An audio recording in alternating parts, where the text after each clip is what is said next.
Constitution of India. Part 3. Fundamental Rights. General. Article 12. Definition. In this part, unless the context otherwise requires, the state includes the Government and Parliament of India, and the Government and the legislature of each of the states, and all local or other authorities within the territory of India, or under the control of the Government of India.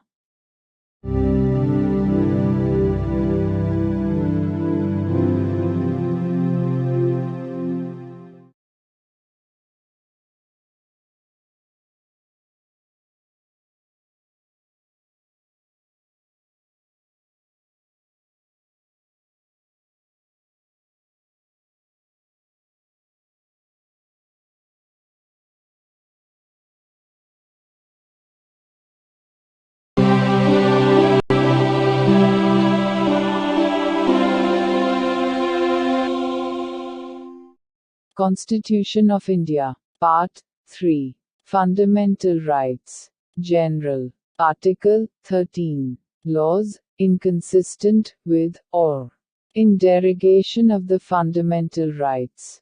All laws in force, in the territory of India, immediately before the commencement of this Constitution, insofar as they are inconsistent with the provisions of this part, shall, to the extent of such inconsistency, be void.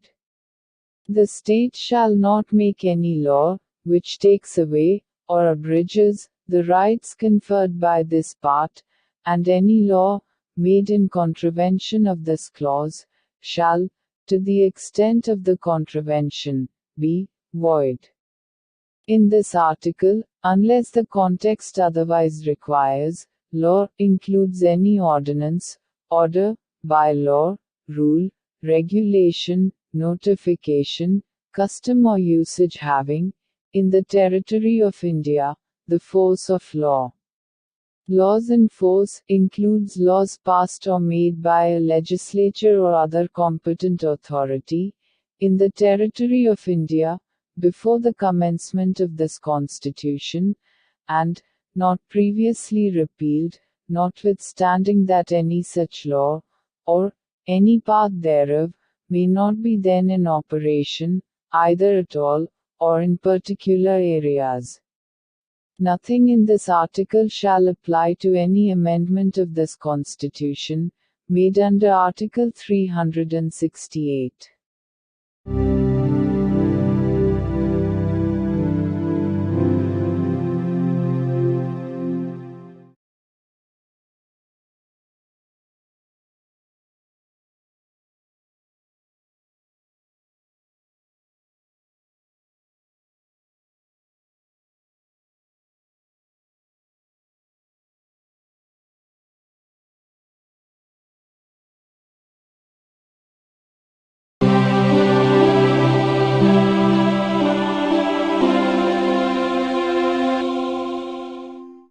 Constitution of India. Part 3. Fundamental Rights.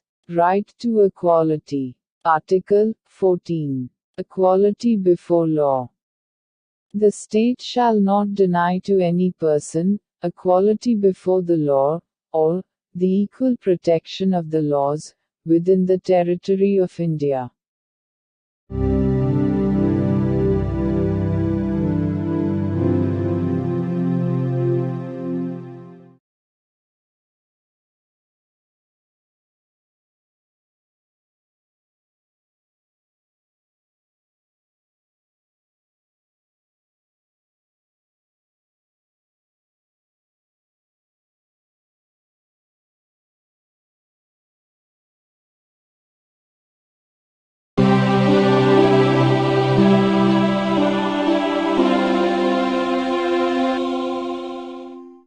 Constitution of India. Part 3. Fundamental Rights. Right to equality. Article 15. Prohibition of discrimination, on grounds of religion, race, caste, sex, or place of birth. The state shall not discriminate against any citizen, on grounds only of religion, race, caste, sex, place of birth, or any of them. No citizen shall, on grounds only of religion, race, caste, sex, place of birth or any of them, be subject to any disability, liability, restriction or condition, with regard to access to shops, public restaurants, hotels and places of public entertainment, or the use of wells, tanks, bathing ghats, roads and places of public resort, maintained wholly or partly out of state funds, or dedicated to the use of the general public.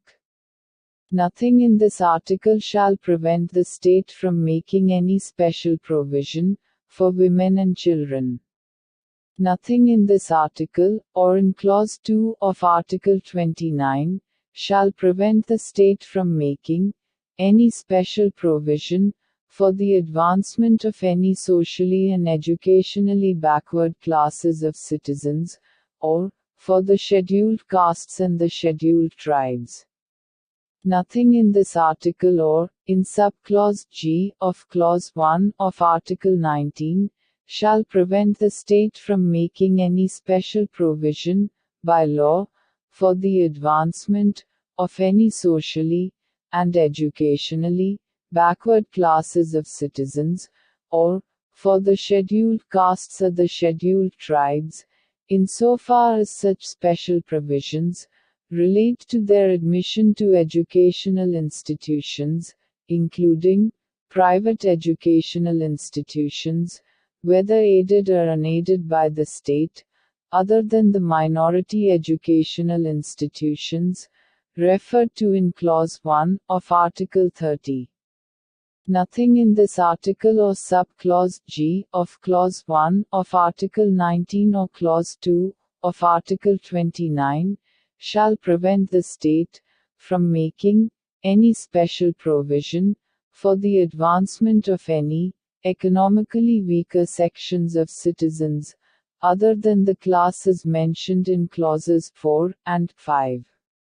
And any special provision for the advancement of any economically weaker sections of citizens other than the classes mentioned in clauses 4 and 5, insofar as such special provisions relate to their admission to educational institutions, including private educational institutions, whether aided or unaided by the state, other than the minority educational institutions referred to in Clause 1 of Article 30. Which in the case of reservation would be in addition to the existing reservations, and subject to a maximum of 10% of the total seats in each category. Explanation. For the purposes of this article, and Article 16, economically weaker sections shall be, such as may be notified by the state, from time to time on the basis of family income, and other indicators of economic disadvantage.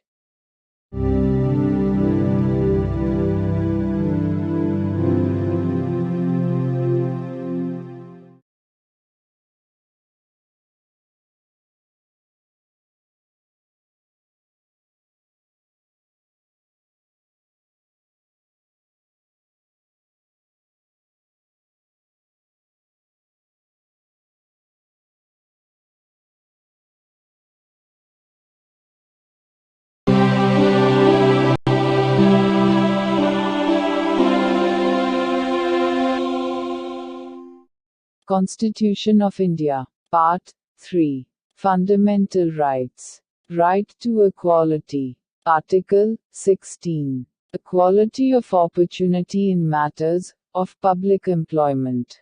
There shall be equality of opportunity for all citizens in matters relating to employment or appointment to any office under the state. No citizen shall, on grounds only of religion, race, caste, sex, descent, place of birth, residence or any of them, be ineligible for, or discriminated against in respect of any employment or office under the state. Nothing in this article shall prevent Parliament from making any law, prescribing, in regard to a class, or classes, of employment, or appointment to an office, under the government of, or any local or other authority, within a state or union territory. Any requirement as to residence within that state or union territory prior to such employment or appointment.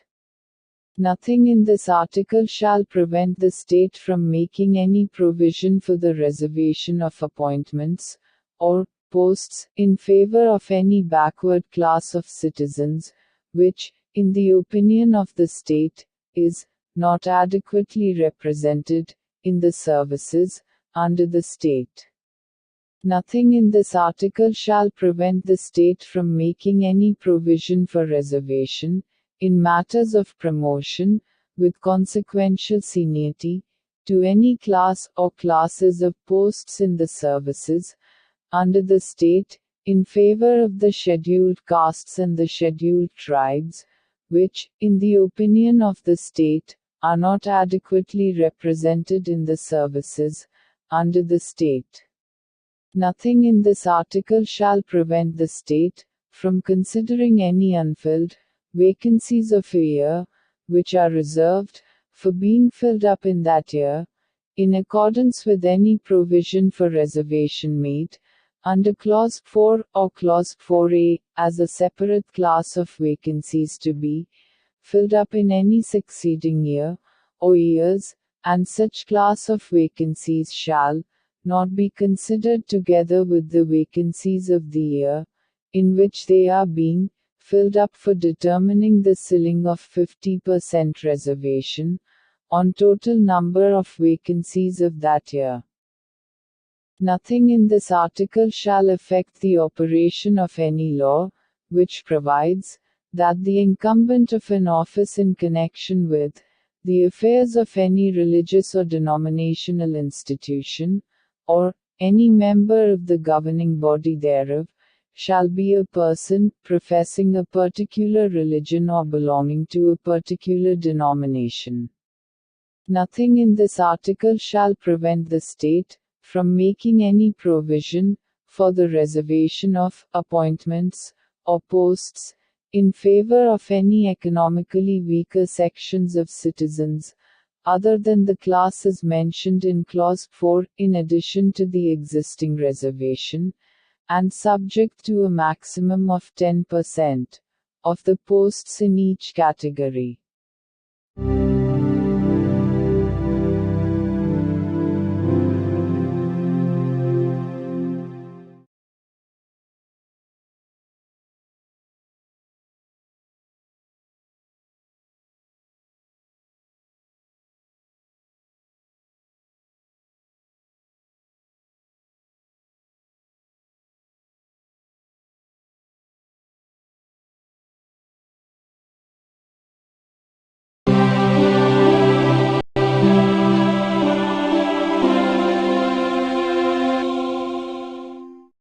Constitution of India. Part 3. Fundamental Rights. Right to equality. Article 17.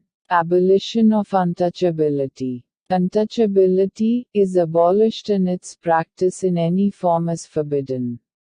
The enforcement of any disability arising out of untouchability shall be an offense punishable in accordance with law.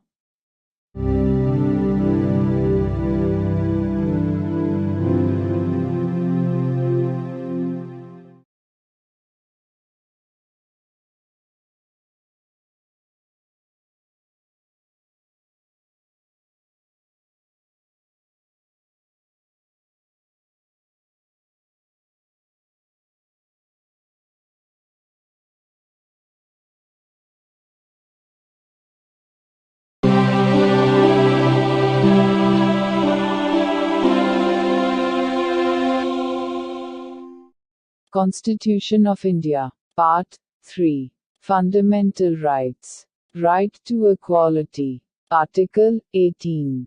Abolition of titles. 1. No title, not being a military or academic distinction, shall be conferred by the state. 2. No citizen of India shall accept any title from any foreign state. 3. No person who is not a citizen of India shall, while he holds any office of profit or trust under the state, accept without the consent of the President any title from any foreign state. 4.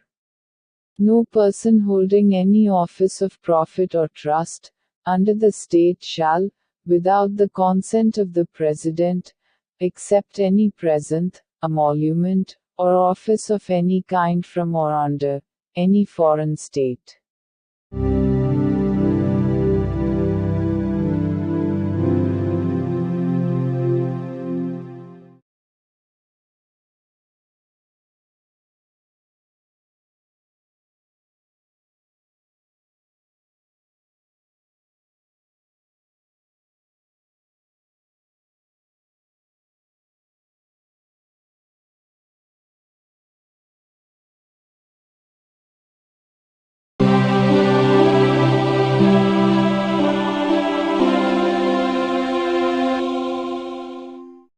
Constitution of India. Part 3. Fundamental Rights. Right to freedom. Article 19. Protection of certain rights regarding freedom of speech, etc. All citizens shall have the right a. to freedom of speech and expression, b. to assemble peaceably and without arms, c. to form associations or unions or cooperative societies, d. to move freely throughout the territory of India, a. to reside and settle in any part of the territory of India, and g. to practice any profession, or to carry on any occupation, trade or business. Nothing in sub-clause A of clause 1 shall affect the operation of any existing law, or prevent the state from making any law, insofar as such law imposes reasonable restrictions on the exercise of the right conferred by the said sub-clause, in the interests of the sovereignty and integrity of India, the security of the state, friendly relations with foreign states, public order, decency or morality, or in relation to contempt of court, defamation, or incitement to an offense. Nothing in sub-clause B of the said clause shall affect the operation of any existing law insofar as it imposes, or prevent the state from making any law imposing, in the interests of the sovereignty and integrity of India or public order, reasonable restrictions on the exercise of the right conferred by the said sub-clause. Nothing in sub-clause C of the said clause shall affect the operation of any existing law insofar as it imposes, or prevent the state from making any law imposing, in the interests of the sovereignty and integrity of India or public order or morality, reasonable restrictions on the exercise of the right conferred by the said sub-clause. Nothing in sub-clauses D and A of the said clause shall affect the operation of any existing law insofar as it imposes, or prevent the state from making any law imposing, reasonable restrictions on the exercise of any of the rights conferred by the said sub-clauses, either in the interests of the general public, or for the protection of the interests of any scheduled tribe. Nothing in sub-clause G of the said clause shall affect the operation of any existing law, insofar as it imposes, or prevent the state from making any law imposing, in the interests of the general public, reasonable restrictions on the exercise of the right conferred by the said sub-clause, and, in particular, nothing in the said sub-clause shall affect the operation of any existing law, insofar as it relates to, or prevent the state from making any law relating to 1. The professional or technical qualifications necessary for practicing any profession, or carrying on any occupation, trade or business, or 2. The carrying on, by the state, or by a corporation, owned, or controlled by the state, of any trade, business, industry or service, whether to the exclusion, complete, or partial, of citizens, or otherwise.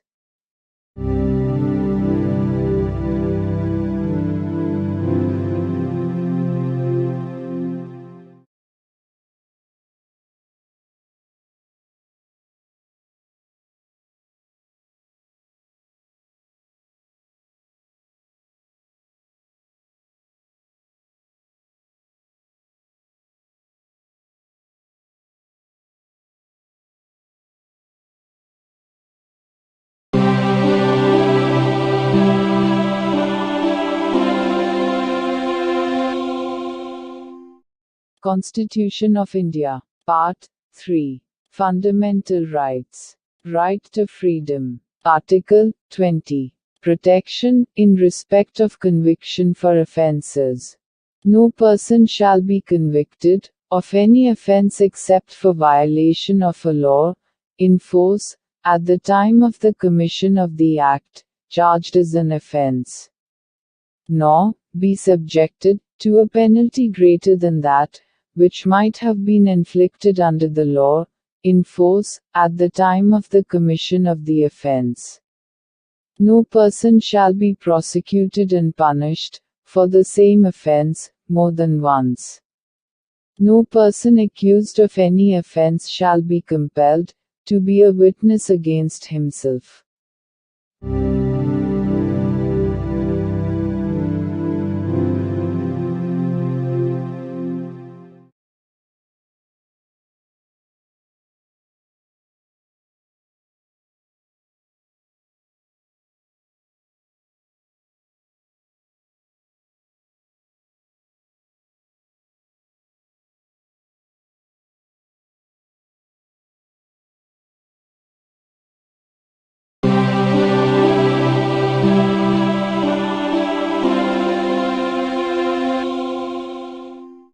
Constitution of India. Part 3. Fundamental Rights. Right to Freedom. Article 21. Protection of life and personal liberty. No person shall be deprived of his life or personal liberty, except according to procedure established by law.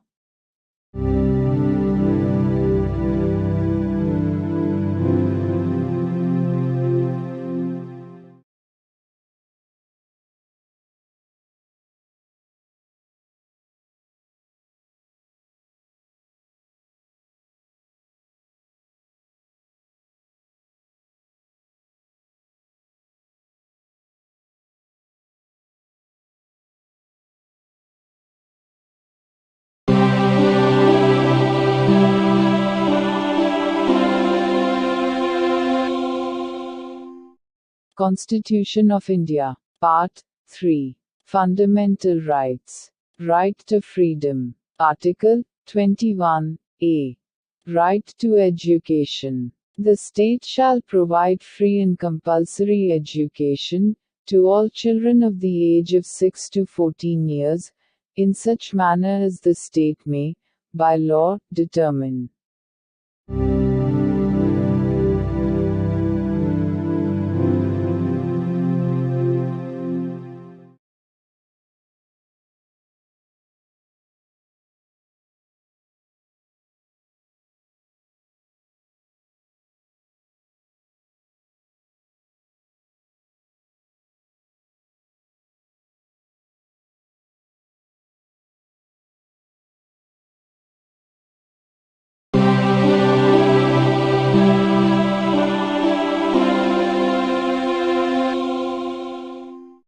Constitution of India. Part 3. Fundamental Rights. Right to Freedom. Article 22. Protection against arrest and detention in certain cases.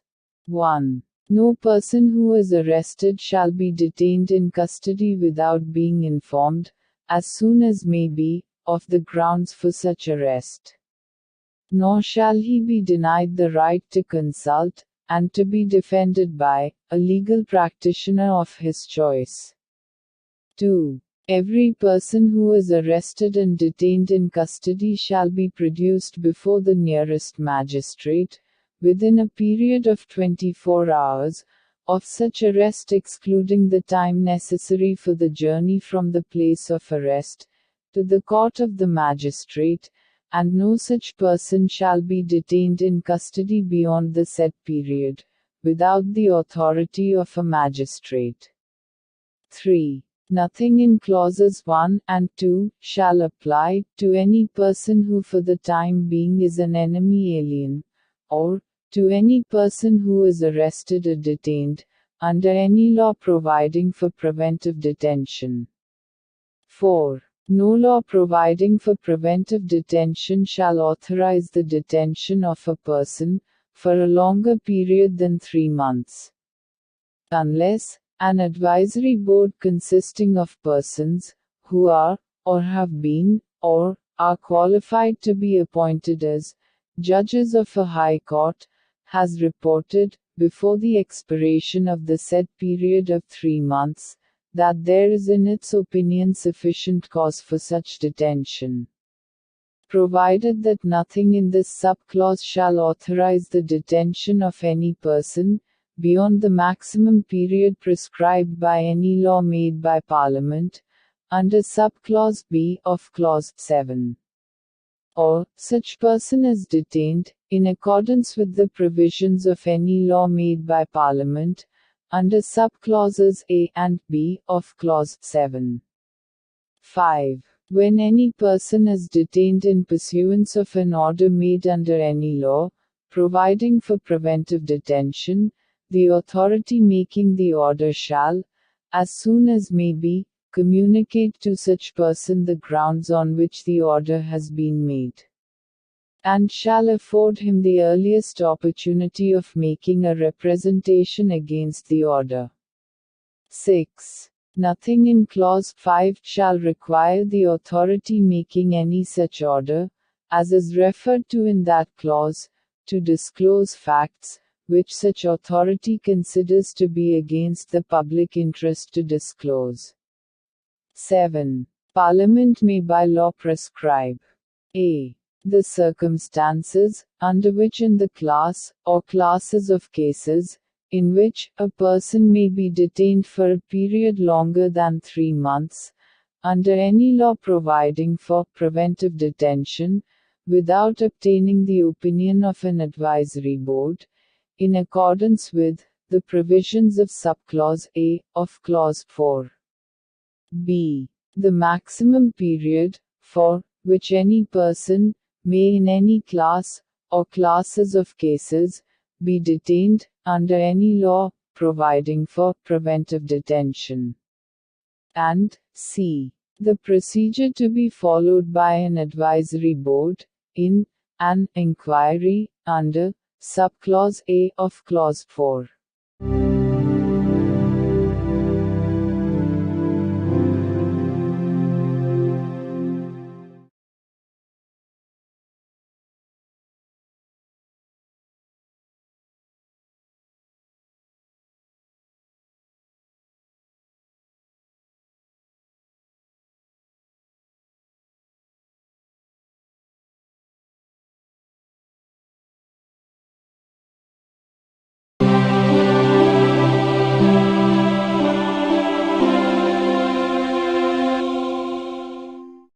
The Constitution of India. Part 3. Fundamental Rights. Right against exploitation. Article 23. Prohibition of traffic in human beings and forced labor.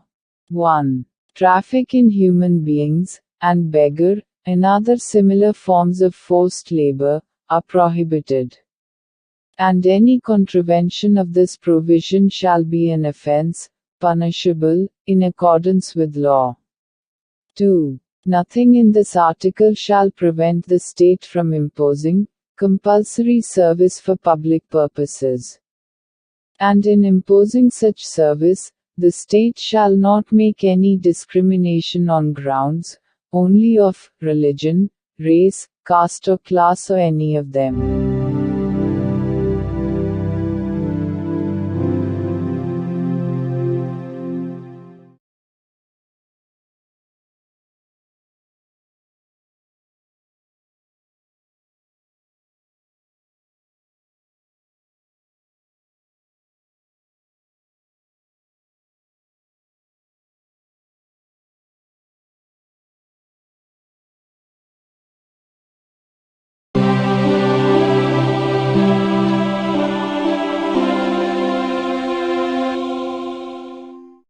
The Constitution of India. Part 3. Fundamental Rights. Right against exploitation. Article 24. Prohibition of employment of children in factories, etc. No child below the age of 14 years shall be employed to work in any factory or mine, or engaged in any other hazardous employment.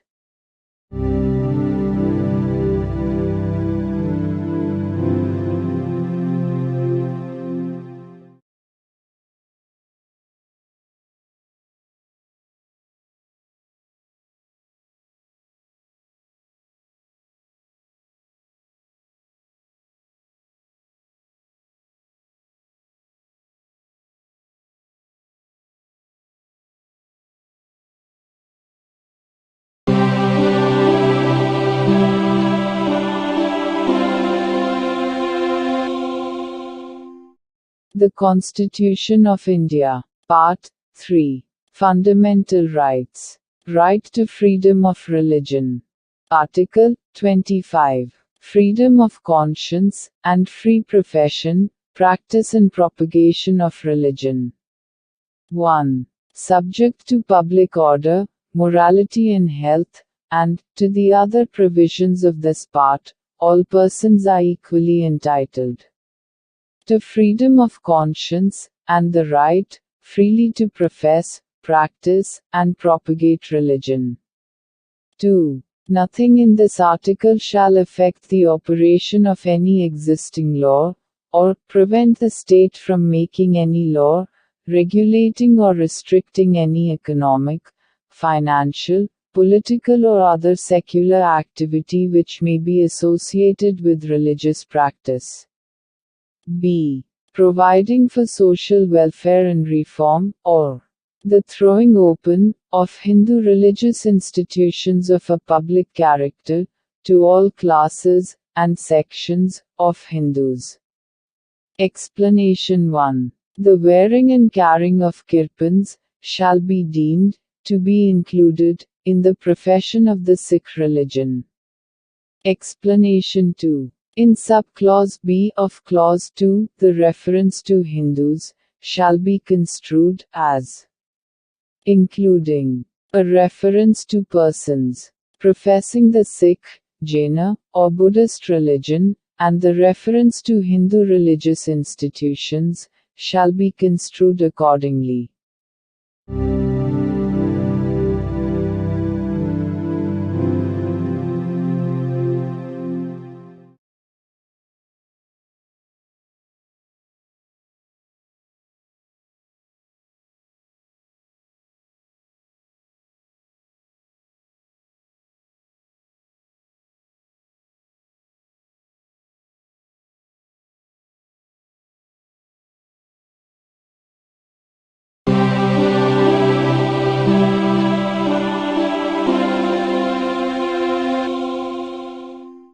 The Constitution of India. Part 3. Fundamental Rights. Right to freedom of religion. Article 26. Freedom to manage religious affairs. Subject to public order, morality and health, every religious denomination, or any section thereof, shall have the right a. To establish and maintain institutions for religious and charitable purposes. B. to manage its own affairs, in matters of religion. C. To own, and acquire, movable and immovable property, and D. To administer such property in accordance with law.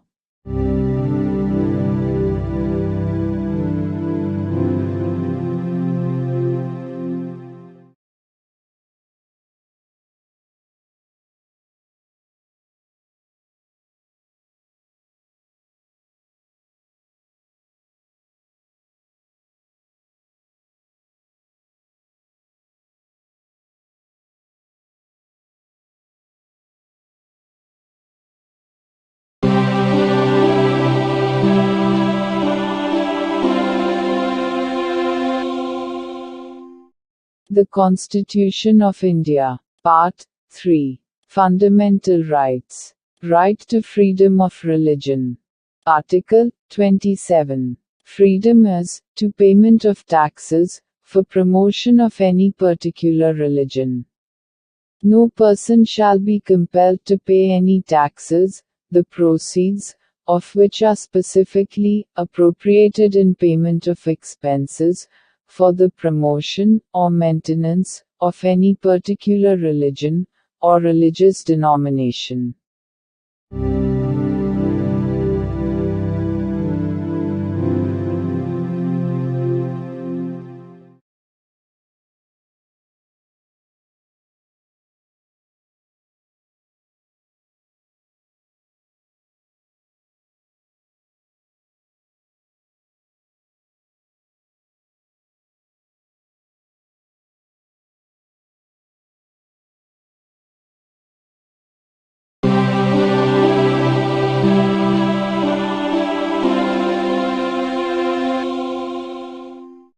The Constitution of India. Part 3. Fundamental Rights. Right to freedom of religion.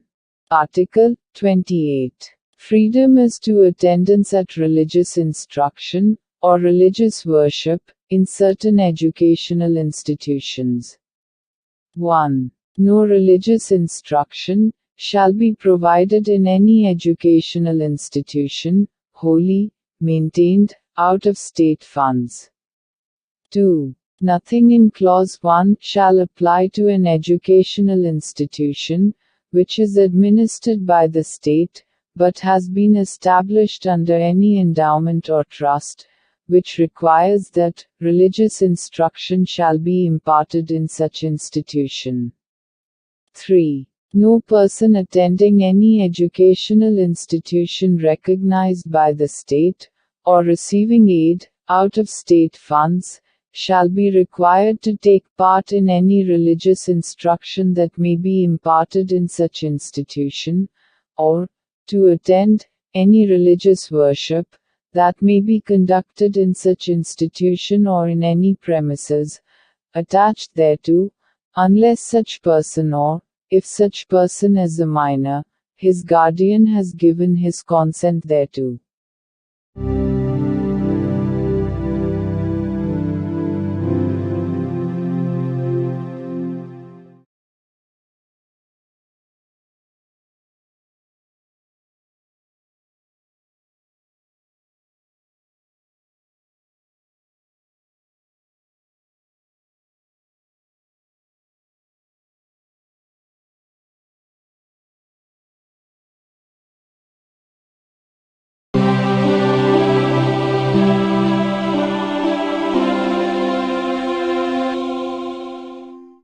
The Constitution of India. Part 3.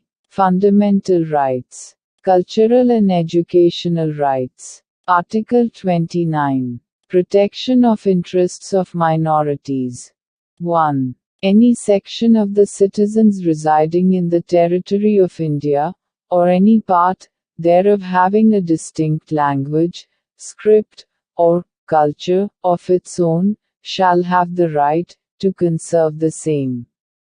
2. No citizen shall be denied admission into any educational institution, maintained by the state, or receiving aid, out of state funds, on grounds only of religion, race, caste, language or any of them.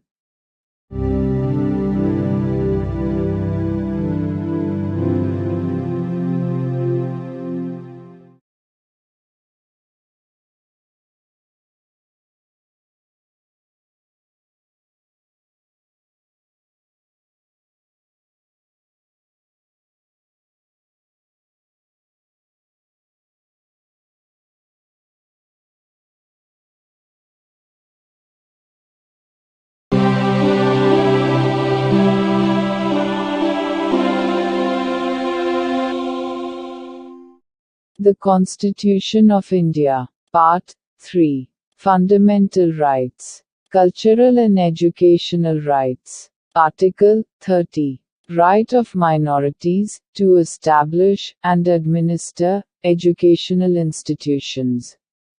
1. All minorities, whether based on religion or language, shall have the right to establish and administer educational institutions of their choice. In making any law, providing for the compulsory acquisition of any property of an educational institution, established and administered by a minority, referred to in Clause 1. The state shall ensure that the amount fixed by or determined under such law, for the acquisition of such property, is such, as would not restrict or abrogate, the right guaranteed under that clause. 2. The state shall not, in granting aid to educational institutions, discriminate against any educational institution, on the ground that it is under the management of a minority, whether based on religion or language.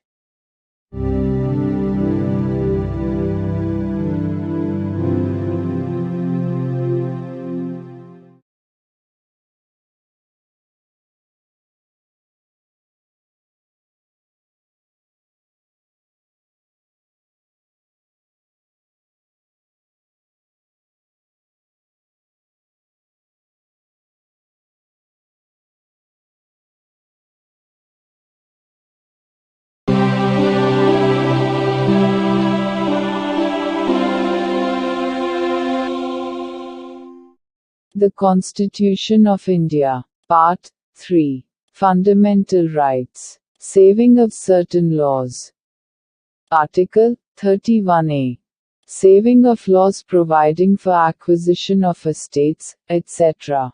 Notwithstanding anything contained in Article 13, no law providing for the acquisition by the state, of any estate or of any rights therein, or the extinguishment or modification of any such rights, or the taking over of the management of any property by the state, for a limited period, either in the public interest, or in order to secure the proper management of the property, or the amalgamation of two or more corporations, either in the public interest, or in order to secure the proper management of any of the corporations, or the extinguishment or modification of any rights of managing agents, secretaries and treasurers, managing directors, or managers of corporations, or of any voting rights of shareholders thereof, or the extinguishment or modification of any rights accruing by virtue of any agreement, lease or license for the purpose of searching for, or winning, any mineral or mineral oil, or the premature termination or cancellation of any such agreement, lease or license, shall be deemed to be void on the ground that it is inconsistent with, or takes away or abridges, any of the rights conferred by Article 14 or Article 19. Provided that, where such law is a law, made by the legislature of a state, the provisions of this article shall not apply thereto, unless such law, having been reserved for the consideration of the President, has received his assent.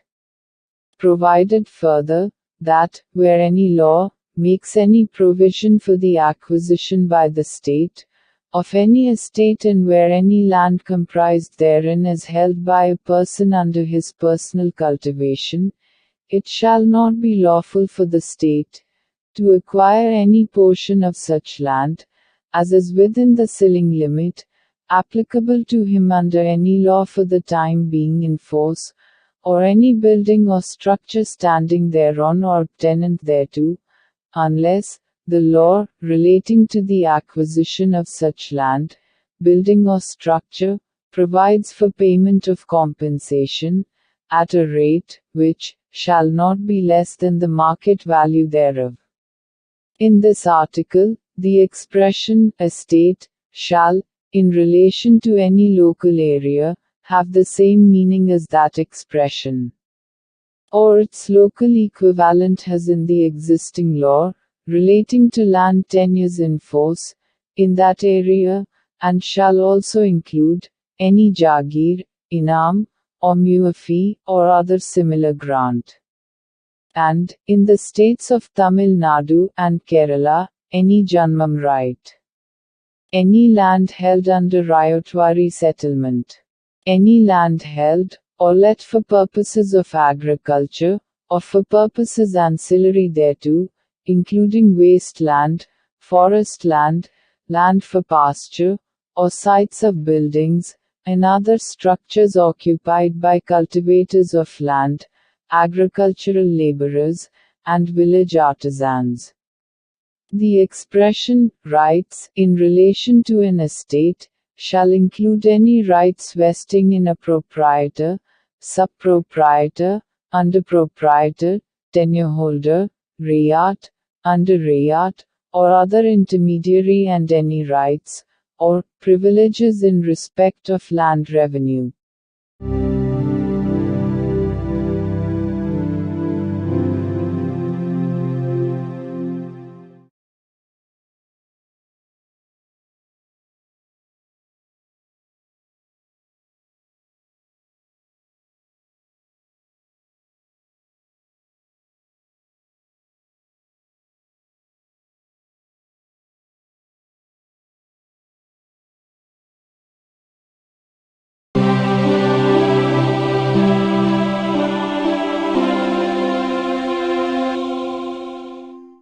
The Constitution of India. Part 3. Fundamental Rights. Saving of certain laws. Article 31b. Validation of certain acts and regulations. Without prejudice to the generality of the provisions contained in Article 31a. None of the acts and regulations specified in the 9th schedule, nor any of the provisions thereof shall be deemed to be void, or ever to have become void on the ground that such act, regulation or provision is inconsistent with, or takes away or abridges any of the rights conferred by any provisions of this part. And, notwithstanding any judgment, decree or order of any court or tribunal, to the contrary, each of the said acts and regulations shall, subject to the power of any competent legislature to repeal, or amend it, continue in force.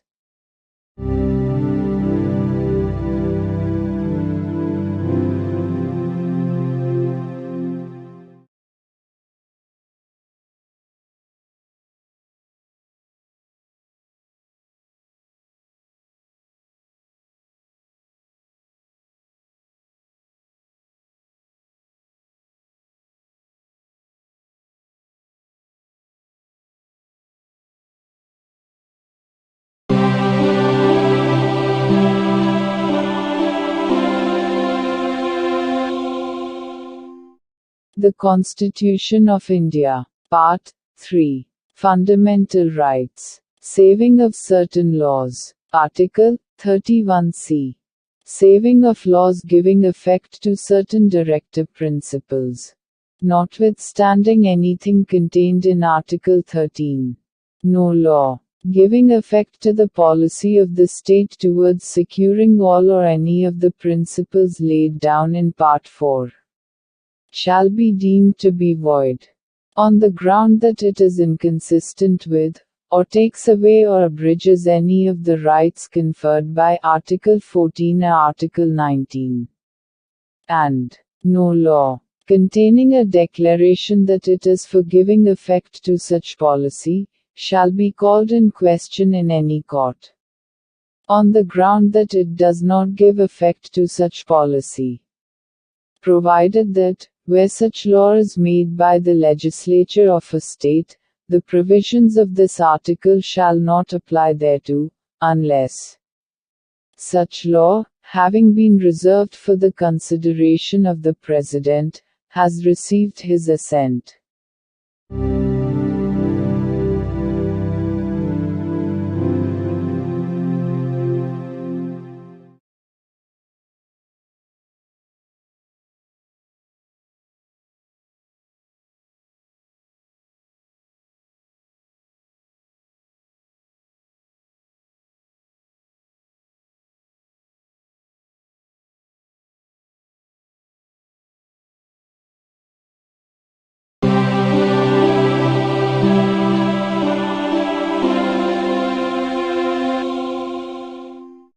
The Constitution of India. Part 3. Fundamental Rights. Right to constitutional remedies. Article 32. Remedies for enforcement of rights conferred by this part.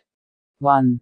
The right to move the Supreme Court, by appropriate proceedings for the enforcement of the rights conferred by this part, is guaranteed. 2. The Supreme Court shall have power to issue directions or orders, or writs, including writs in the nature of habeas corpus, mandamus, prohibition, quo warranto and certiorari, whichever may be appropriate, for the enforcement of any of the rights conferred by this part. 3. Without prejudice to the powers conferred on the Supreme Court, by clauses 1 and 2. Parliament may by law empower any other court to exercise within the local limits of its jurisdiction all or any of the powers exercisable by the Supreme Court under Clause 2. 4. The right guaranteed by this article shall not be suspended, except as otherwise provided for by this Constitution.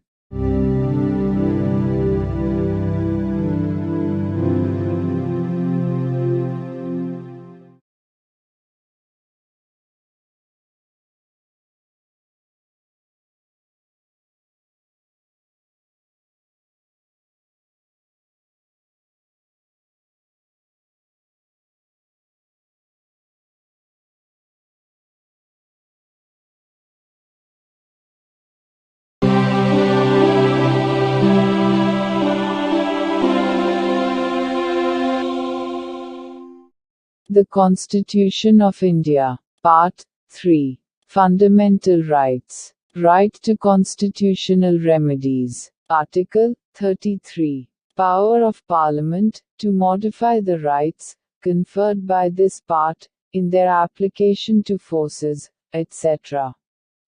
Parliament may by law, determine to what extent any of the rights, conferred by this part, shall, in their application to the members of the armed forces, or the members of the forces, charged with the maintenance of public order, or persons employed in any bureau, or other organization established by the state, for purposes of intelligence or counterintelligence, or person employed in, or in connection with, the telecommunication systems set up for the purposes of any force, bureau, or organization, referred to in clauses A to C, be restricted, or abrogated, so as to ensure the proper discharge of their duties, and the maintenance of discipline among them.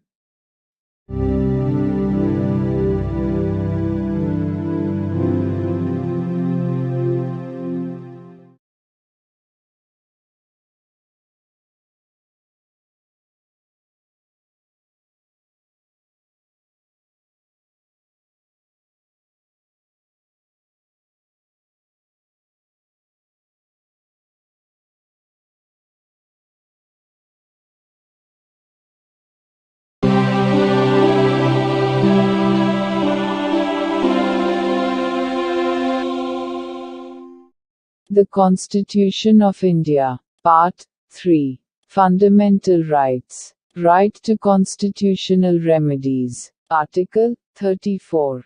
Restriction on rights conferred by this part while martial law is in force in any area.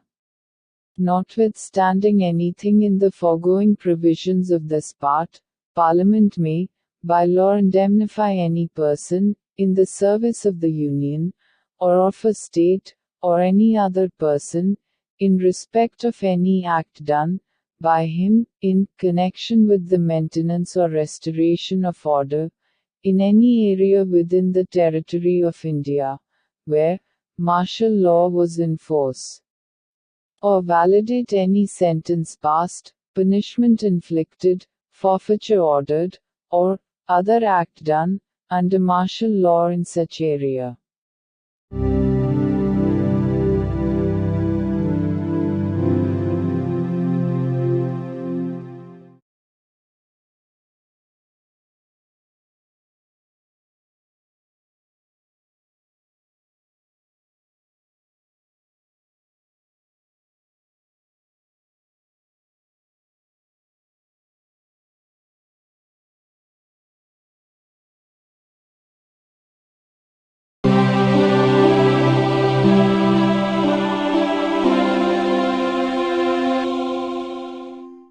The Constitution of India. Part 3. Fundamental Rights. Right to constitutional remedies. Article 35. Legislation to 16. Clause 3 of Article 32, Article 33 and Article 34 may be provided for by law made by Parliament, and for prescribing punishment for those acts which are declared to be offences under this part. And Parliament shall, as soon as may be after the commencement of this Constitution, make laws for prescribing punishment for the acts referred to in subclause 2. Any law in force immediately before the commencement of this Constitution in the territory of India, with respect to any of the matters referred to in subclause 1 of clause A, or providing for punishment for any act referred to in subclause 2 of that clause shall, subject to the terms thereof, and to any adaptations and modifications that may be made therein, under Article 372, continue in force until altered, or repealed, or amended, by Parliament. Explanation. In this article, the expression, law in force, has the same meaning as in Article 372.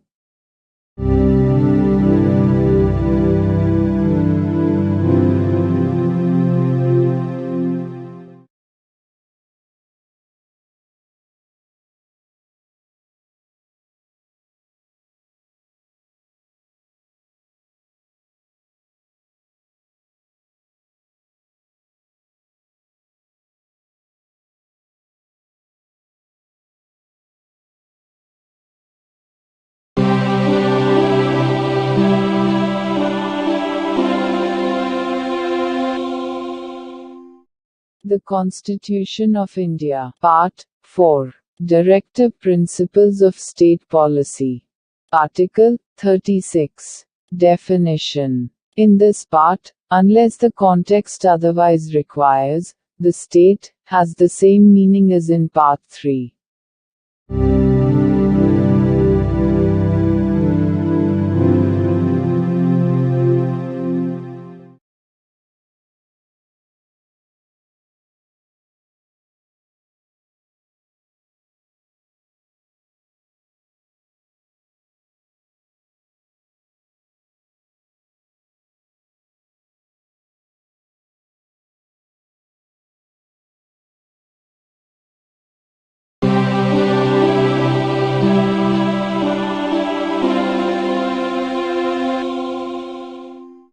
The Constitution of India. Part 4.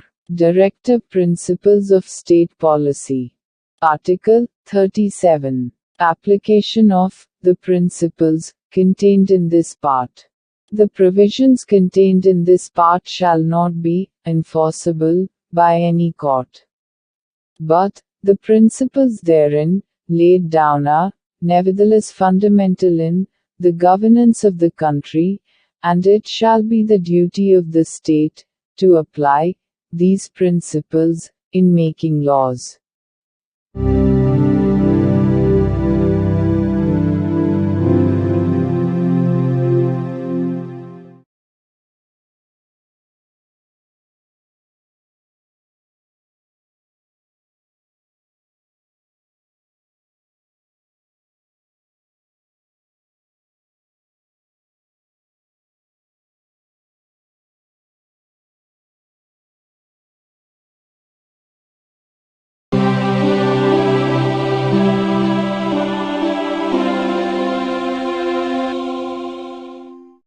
The Constitution of India. Part 4. Directive Principles of State Policy. Article 38. State to secure social order, for the promotion of welfare of the people. The state shall strive to promote the welfare of the people, by securing and protecting as effectively as it may a social order, in which justice, social, economic, and political, shall inform all the institutions of the national life. The state shall, in particular, strive to minimize the inequalities in income, and endeavor to eliminate inequalities in status, facilities and opportunities, not only amongst individuals, but also amongst groups of people, residing in different areas, or engaged in different vocations.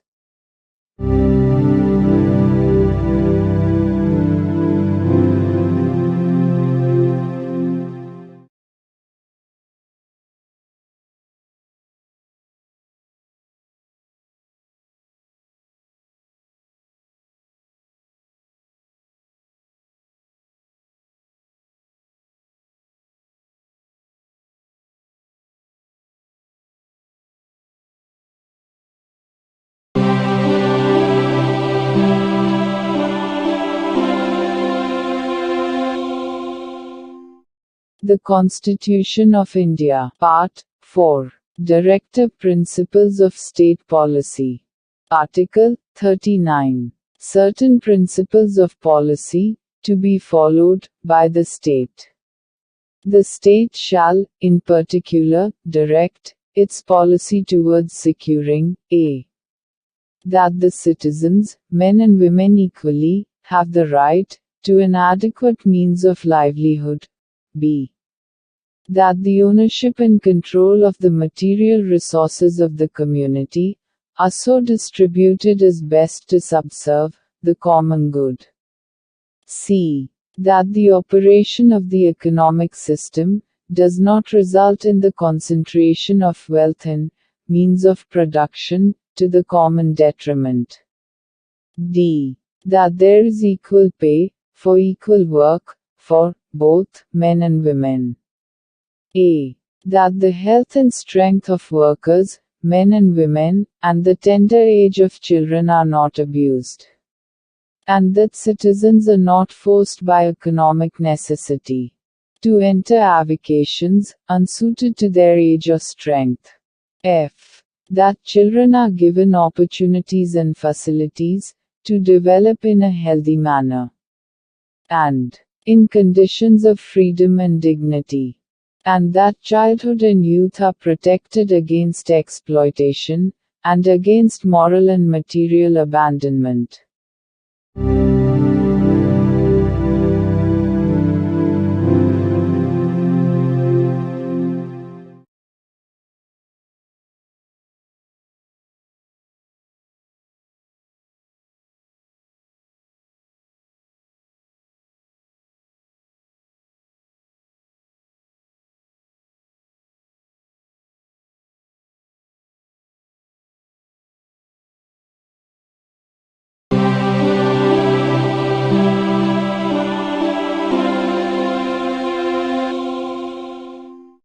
The Constitution of India, Part 4. Directive Principles of State Policy. Article 39A. Equal justice and free legal aid. The state shall secure that the operation of the legal system promotes justice on a basis of equal opportunity, and shall, in particular, provide free legal aid by suitable legislation or schemes, or in any other way to ensure that opportunities for securing justice are not denied to any citizen by reason of economic or other disabilities.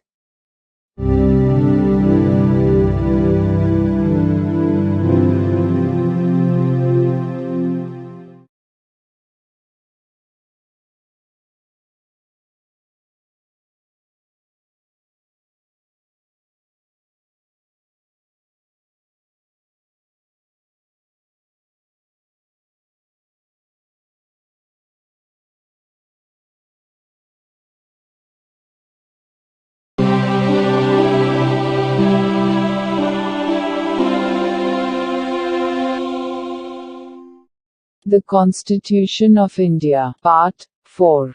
Directive Principles of State Policy. Article 40. Organization of village panchayats. The state shall take steps to organize village panchayats, and endow them with such powers and authority as may be necessary to enable them to function as units of self-government.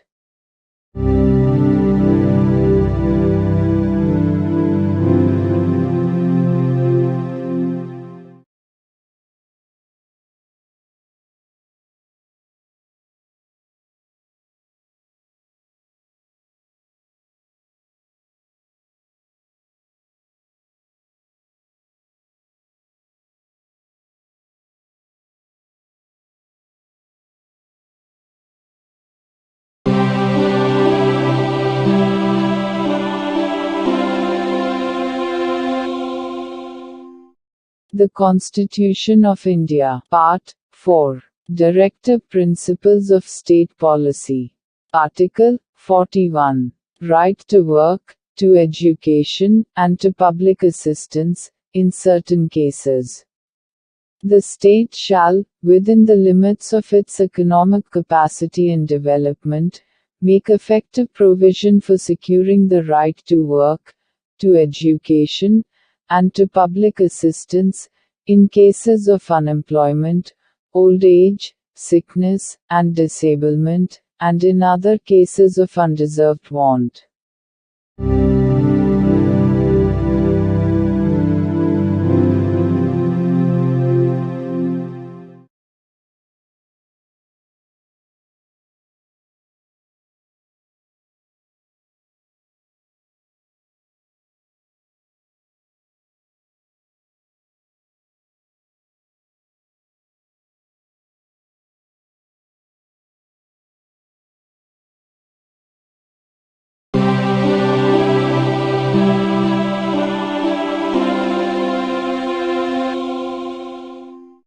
The Constitution of India, Part 4. Directive Principles of State Policy. Article 42. Provision for just and humane conditions of work, and maternity relief. The state shall make provision for securing just and humane conditions of work, and for maternity relief.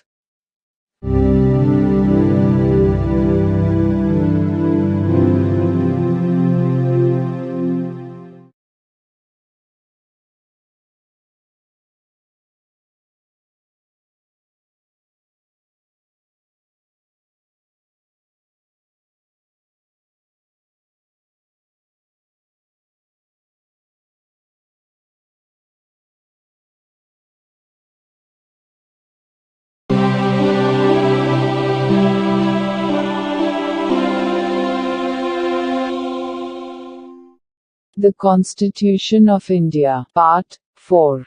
Directive Principles of State Policy. Article 43. Living wage, etc., for workers. The state shall endeavor to secure, by suitable legislation, or economic organization or in any other way, to all workers, agricultural, industrial or otherwise, work, a living wage, conditions of work ensuring a decent standard of life, and full enjoyment of leisure, and social and cultural opportunities, and, in particular, the state shall endeavor to promote cottage industries, on an individual or cooperative basis, in rural areas.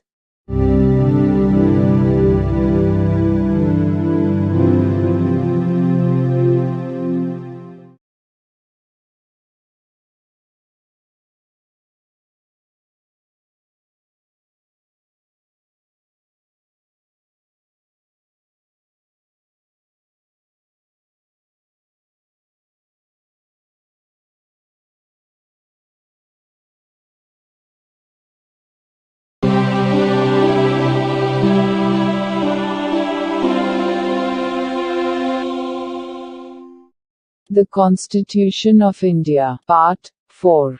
Directive Principles of State Policy. Article 43A. Participation of workers in management of industries. The state shall take steps, by suitable legislation or in any other way, to secure the participation of workers in the management of undertakings, establishments, or other organizations, engaged in any industry.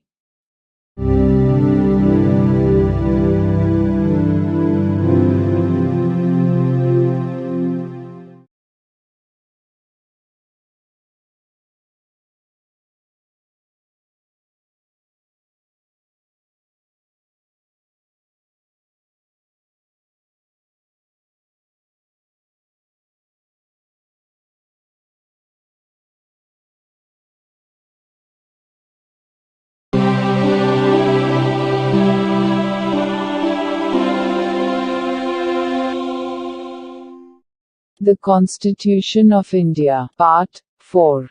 Directive Principles of State Policy.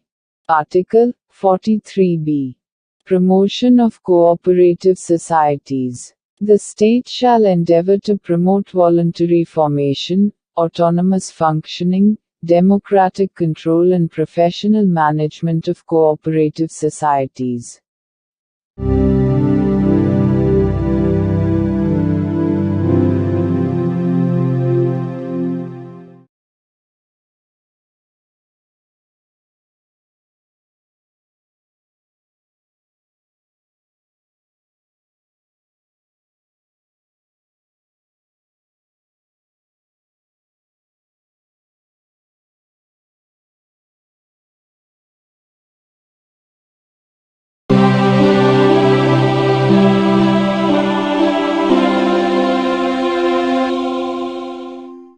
The Constitution of India. Part 4. Directive Principles of State Policy. Article 44. Uniform Civil Code for the citizens.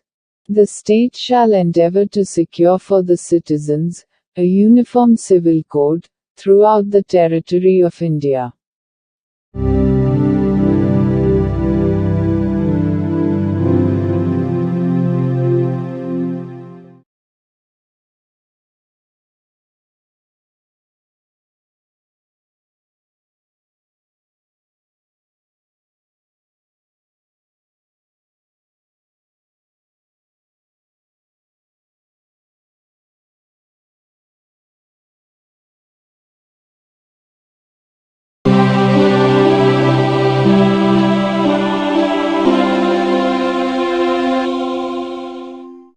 The Constitution of India. Part 4. Directive Principles of State Policy. Article 45. Provision for early childhood care and education to children below the age of 6 years. The state shall endeavor to provide early childhood care and education for all children until they complete the age of 6 years.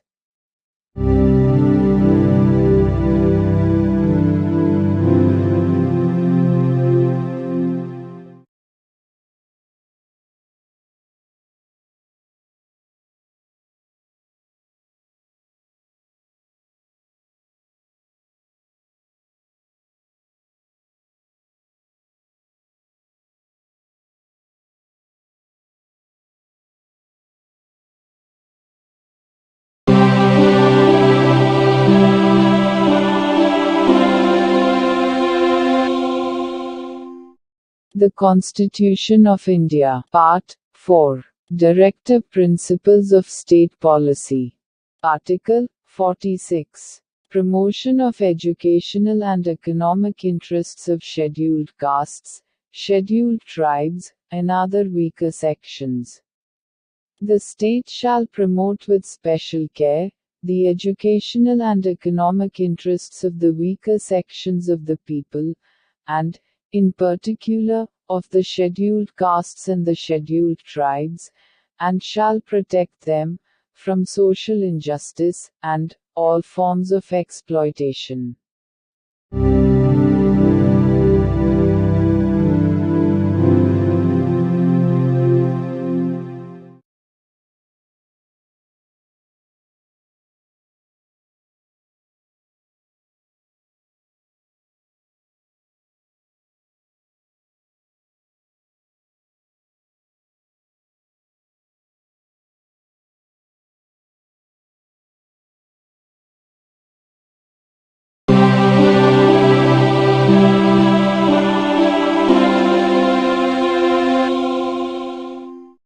The Constitution of India. Part 4. Directive Principles of State Policy. Article 47.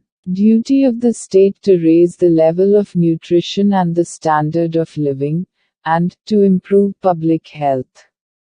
The state shall regard the raising of the level of nutrition and the standard of living of its people, and the improvement of public health, as among its primary duties, and, in particular, the state shall endeavor to bring about prohibition of the consumption, except for medicinal purposes, of intoxicating drinks and of drugs, which are injurious to health.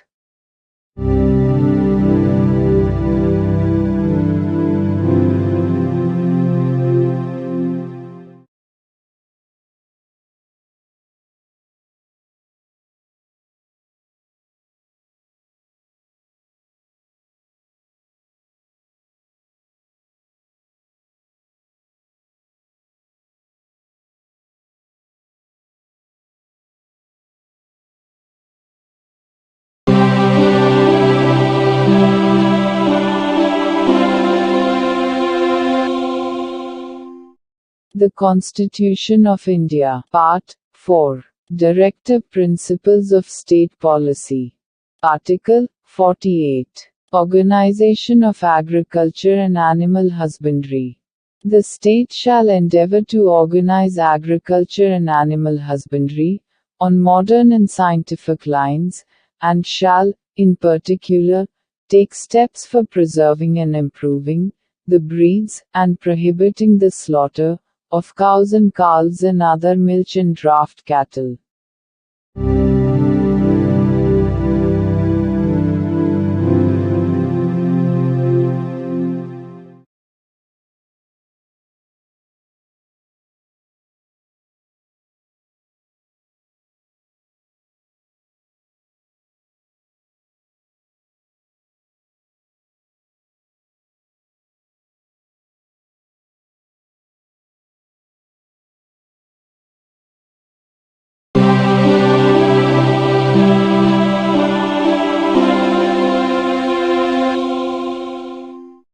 The Constitution of India. Part 4. Directive Principles of State Policy.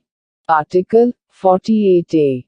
Protection and improvement of environment, and safeguarding of forests and wildlife. The state shall endeavor to protect and improve the environment, and to safeguard the forests and wildlife of the country.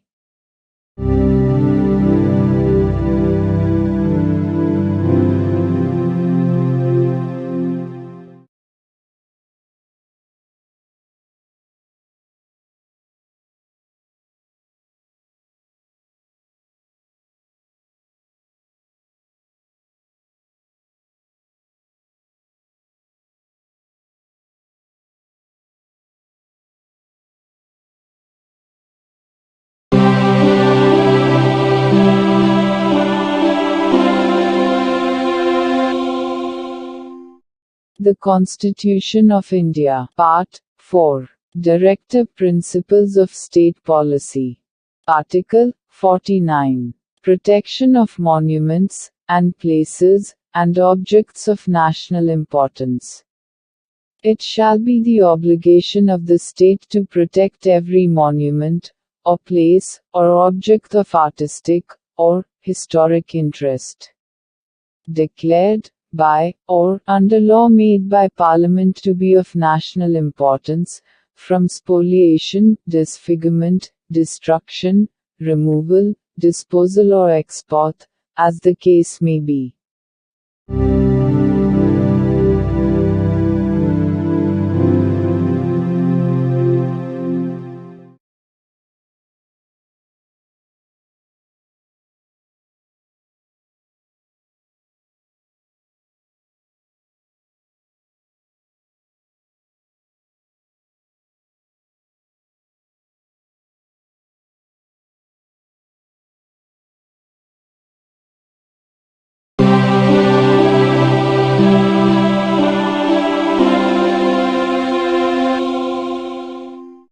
The Constitution of India. Part 4.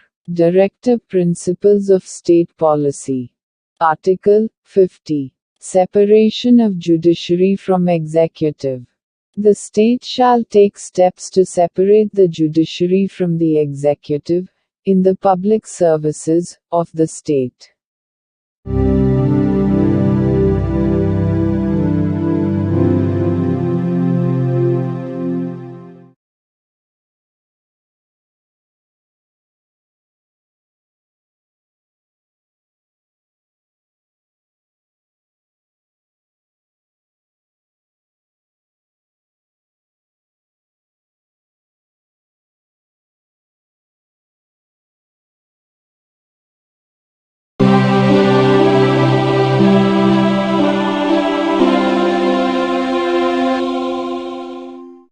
The Constitution of India. Part 4. Directive Principles of State Policy. Article 51. Promotion of international peace and security. The state shall endeavor to a. Promote international peace and security. b. Maintain just and honorable relations between nations. c. Foster respect for international law and treaty obligations, in the dealings of organized peoples, with one another. And d. Encourage settlement of international disputes by arbitration.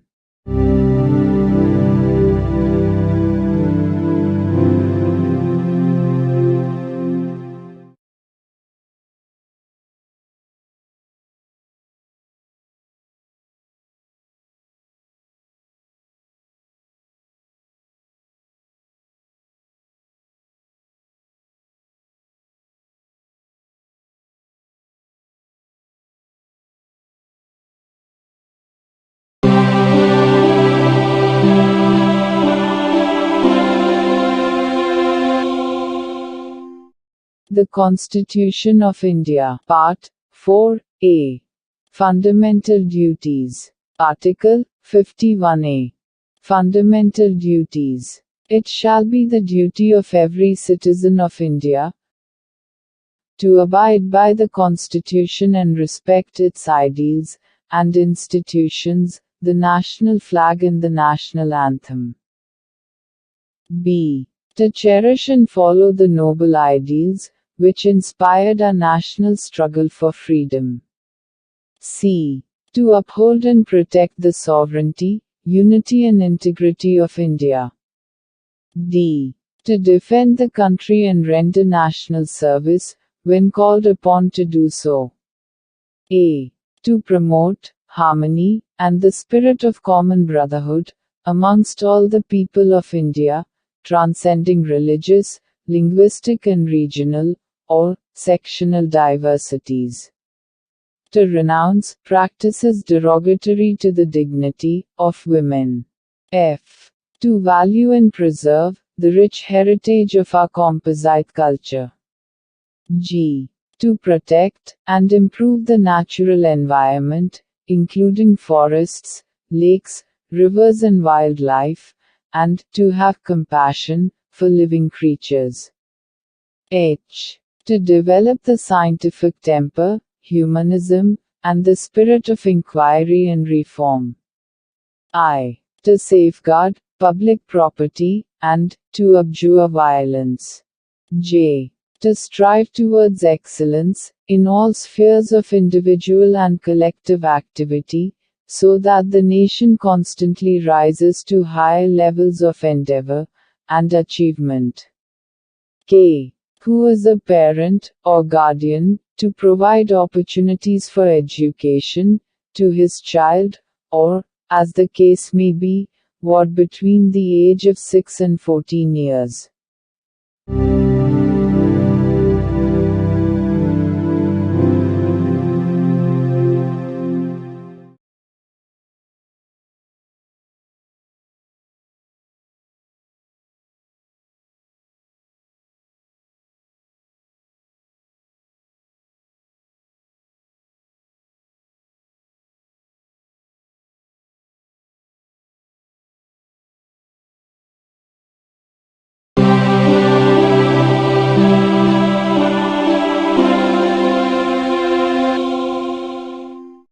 The Constitution of India. Part 5, The Union.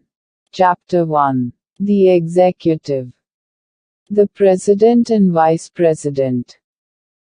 Article 52. The President of India. There shall be a President of India.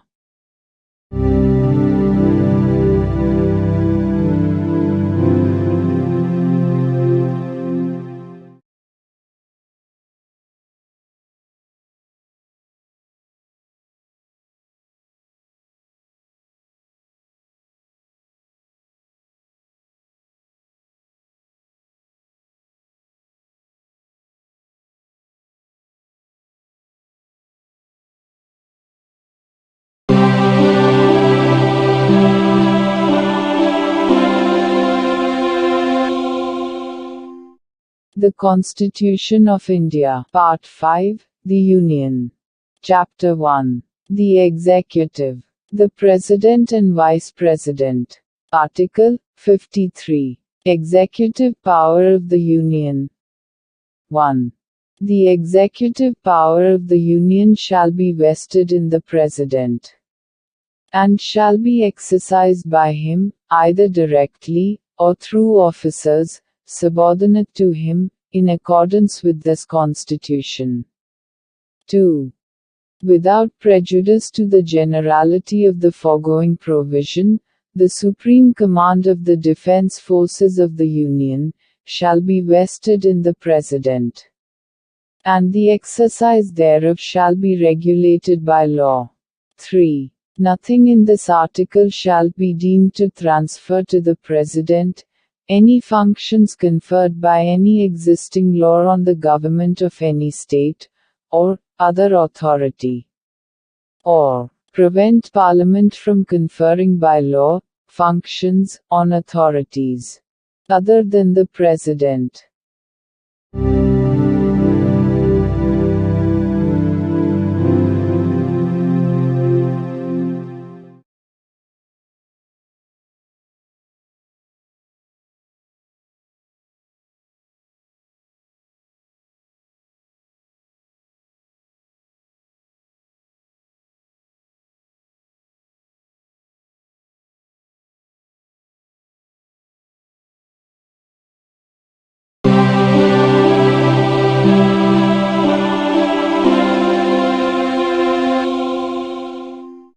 The Constitution of India. Part 5, The Union.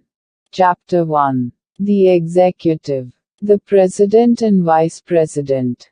Article 54. Election of President. The President shall be elected by the members of an electoral college, consisting of a.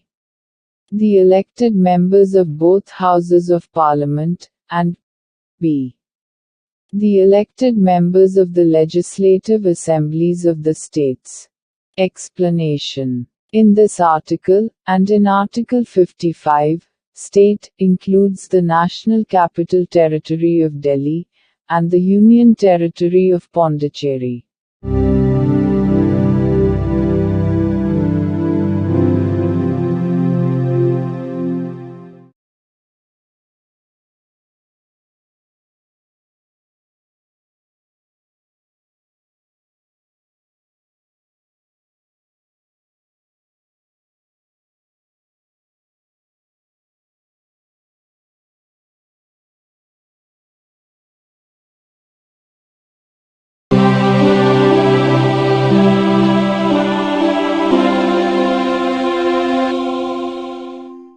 The Constitution of India. Part 5. The Union. Chapter 1. The Executive. The President and Vice President. Article 55. Manner of election of President. 1. As far as practicable, there shall be uniformity in the scale of representation of the different states at the election of the President. 2. For the purpose of securing such uniformity among the states, inter se, as well as parity between the states as a whole and the Union, the number of votes, which each elected member of Parliament, and of the Legislative Assembly of each state, is entitled to cast at such election, shall be determined, in the following manner. A. Every elected member of the Legislative Assembly of a state shall have as many votes as there are multiples of 1,000. In the quotient obtained by dividing the population of the state by the total number of the elected members of the Assembly. B. If, after taking the said multiples of 1,000, the remainder is not less than 500, then the vote of each member referred to in subclause A shall be further increased by 1. C. Each elected member of either House of Parliament shall have such number of votes as may be obtained by dividing the total number of votes assigned to the members of the legislative assemblies of the states under subclauses A and B by the total number of the elected members of both houses of Parliament. Fractions exceeding 1/2 being counted as one and other fractions being disregarded. 3. The election of the President shall be held in accordance with the system of proportional representation, by means of the single transferable vote, and the voting at such election shall be by secret ballot. Explanation. In this article, the expression population means the population as ascertained at the last preceding census, of which the relevant figures have been published. Provided that the reference in this explanation to the last preceding census, of which the relevant figures have been published shall, until the relevant figures for the first census taken after the year 2026 have been published, be construed as a reference to the 1971 census.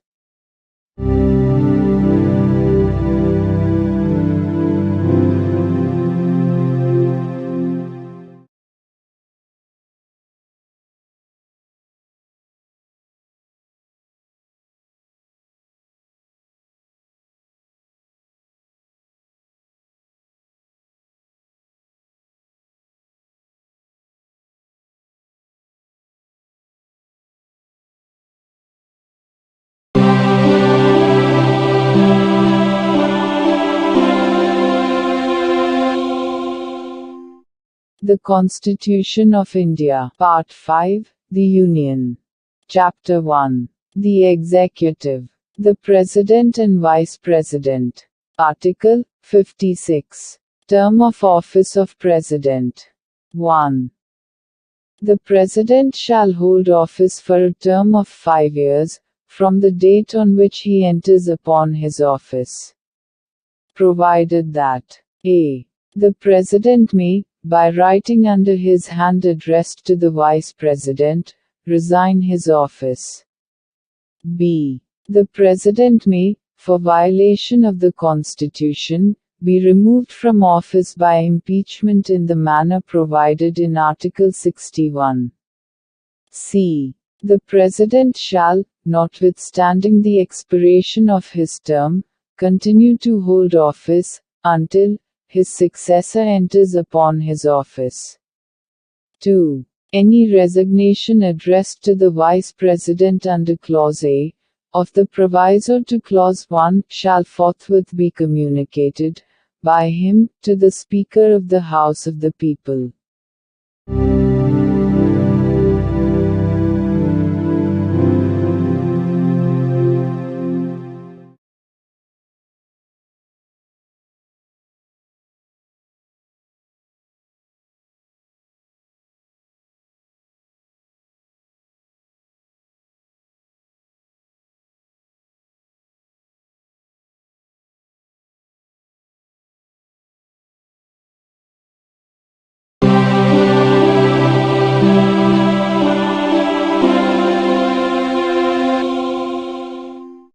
The Constitution of India. Part 5, The Union. Chapter 1. The Executive. The President and Vice President. Article 57. Eligibility for re-election. A person who holds, or who has held, office as President shall, subject to the other provisions of this Constitution, be eligible for re-election to that office.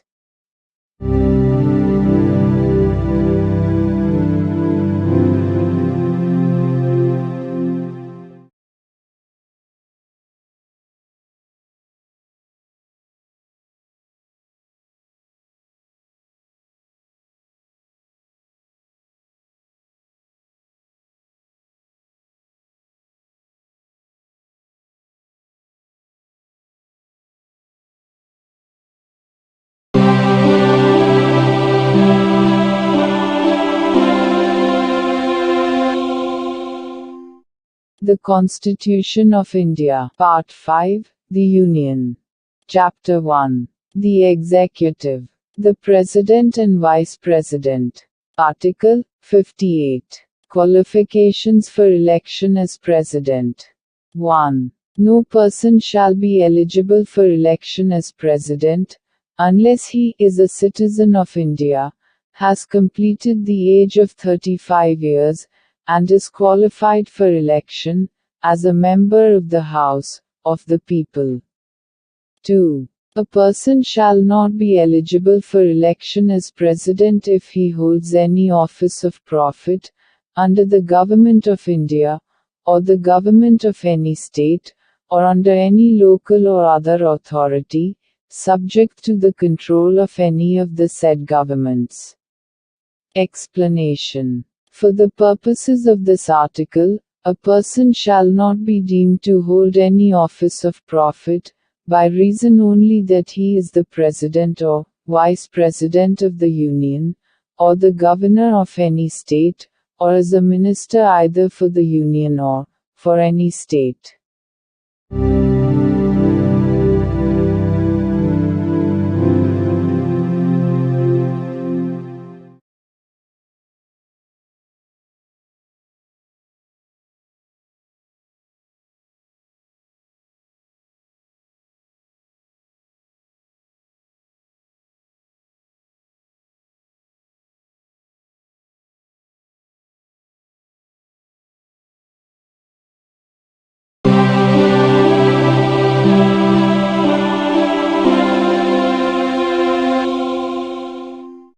The Constitution of India. Part 5, The Union. Chapter 1. The Executive. The President and Vice President. Article 59. Conditions of President's office. 1. The President shall not be a member of either House of Parliament, or of a House of the Legislature of any state. And, if a member of either House of Parliament or of a House of the Legislature of any state be elected President, he shall be deemed to have vacated his seat in that House, on the date on which he enters upon his office as President. 2. The President shall not hold any other office of profit.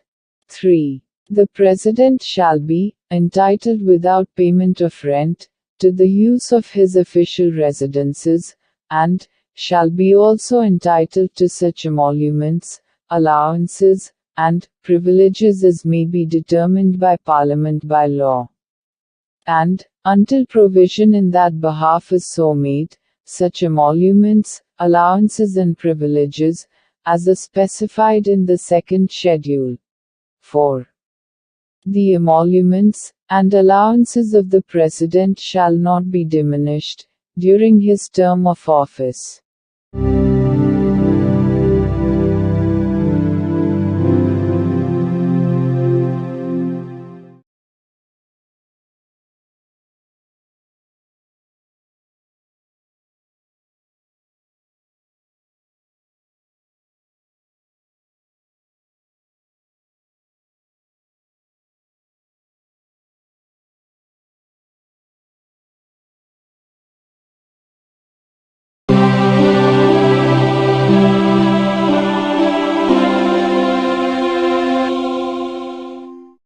The Constitution of India. Part 5. The Union.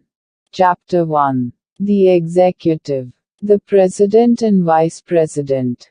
Article 60. Oath, or affirmation, by the President. Every President, and every person acting as President, or discharging the functions of the President, shall, before entering upon his office, make and subscribe in the presence of the Chief Justice of India, or, in his absence, the senior most judge of the Supreme Court available, an oath or affirmation in the following form, that is to say, I, A.B., do swear in the name of God, that I will faithfully execute the office, solemnly affirm of President, or discharge the functions of the President of India, and will to the best of my ability, preserve, protect and defend the Constitution, and the law, and that I will devote myself, to the service and well-being of the people of India.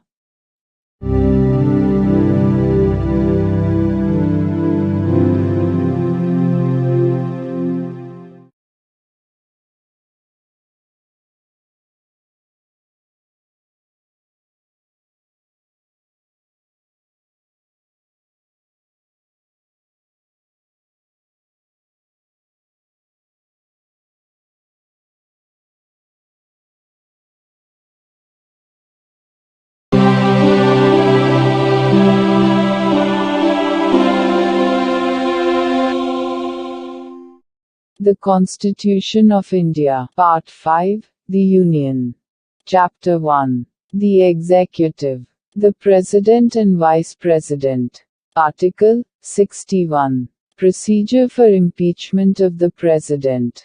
1. When a President is to be impeached for violation of the Constitution, the charge shall be preferred by either House of Parliament. 2. No such charge shall be preferred, unless the proposal to prefer such charge is contained in a resolution, which has been moved, after at least 14 days' notice in writing, signed by not less than 1/4 of the total number of members of the House, has been given of their intention to move the resolution. And such resolution has been passed by a majority of not less than 2/3 of the total membership of the House. 3. When a charge has been so preferred by either House of Parliament, the other House shall investigate the charge, or cause the charge to be investigated, and the President shall have the right to appear, and to be represented at such investigation. 4. If as a result of the investigation, a resolution is passed by a majority of not less than 2/3 of the total membership of the House, by which the charge was investigated, or caused to be investigated, declaring that the charge preferred against the President has been sustained, such resolution shall have the effect of removing the President from his office, as from the date on which the resolution is so passed.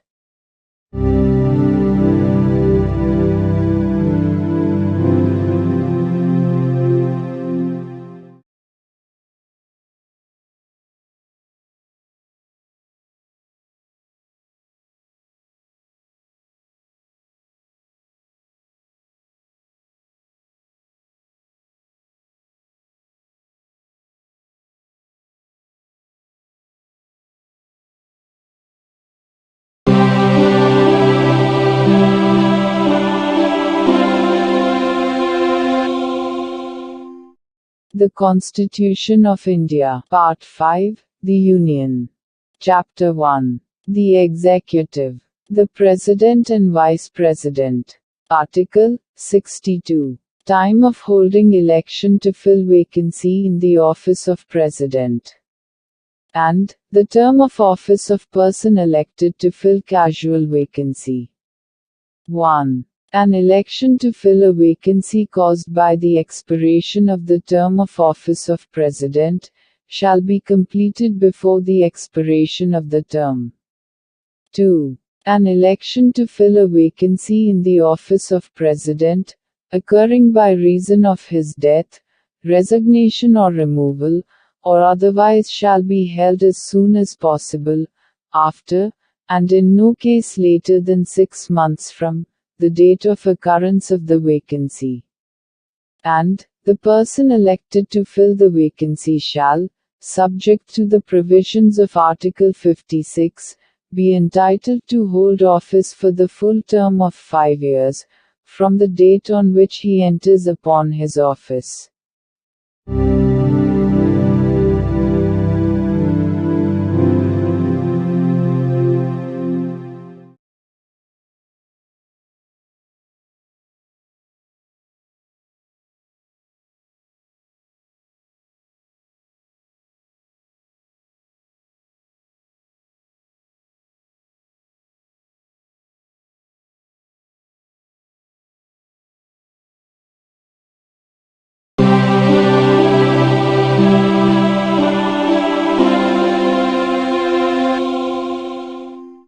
The Constitution of India, Part 5, The Union. Chapter 1. The Executive. The President and Vice President. Article 63. The Vice President of India. There shall be a Vice President of India.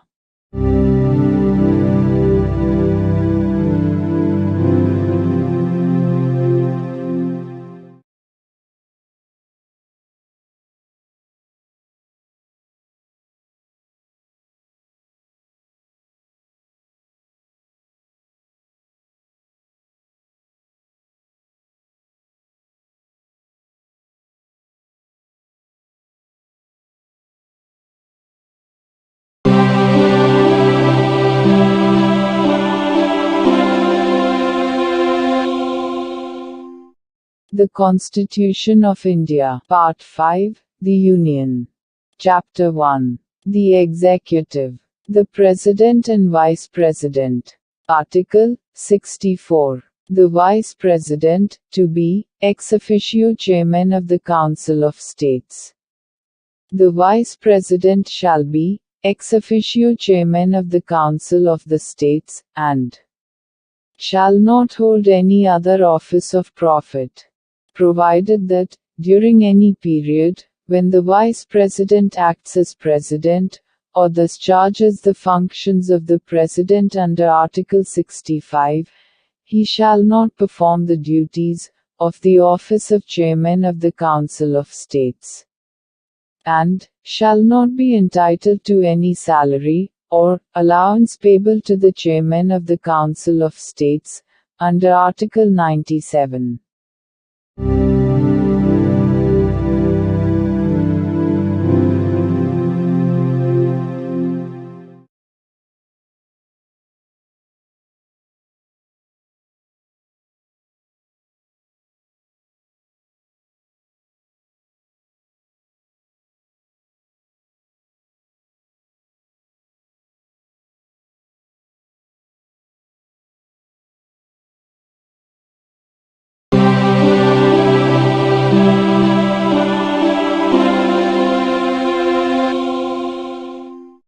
The Constitution of India. Part 5. The Union. Chapter 1. The Executive. The President and Vice President. Article 65. The Vice President, to act as President, or to discharge his functions, during casual vacancies in the office, or during the absence of President. 1. In the event of the occurrence of any vacancy in the office of the President, by reason of his death, resignation, or removal, or otherwise, the Vice President shall act as President until the date on which a new President, elected, in accordance with the provisions of this chapter, to fill such vacancy, enters upon his office. 2. When the President is unable to discharge his functions, owing to absence, illness or any other cause, the Vice President shall discharge his functions until the date on which the President resumes his duties. 3. The Vice President shall, during, and in respect of, the period while he is so acting as, or discharging the functions of President, have all the powers and immunities of the President, and be entitled to such emoluments, allowances and privileges, as may be determined by Parliament, by law. And, until provision in that behalf is so made, such emoluments, allowances and privileges, as are specified in the second schedule.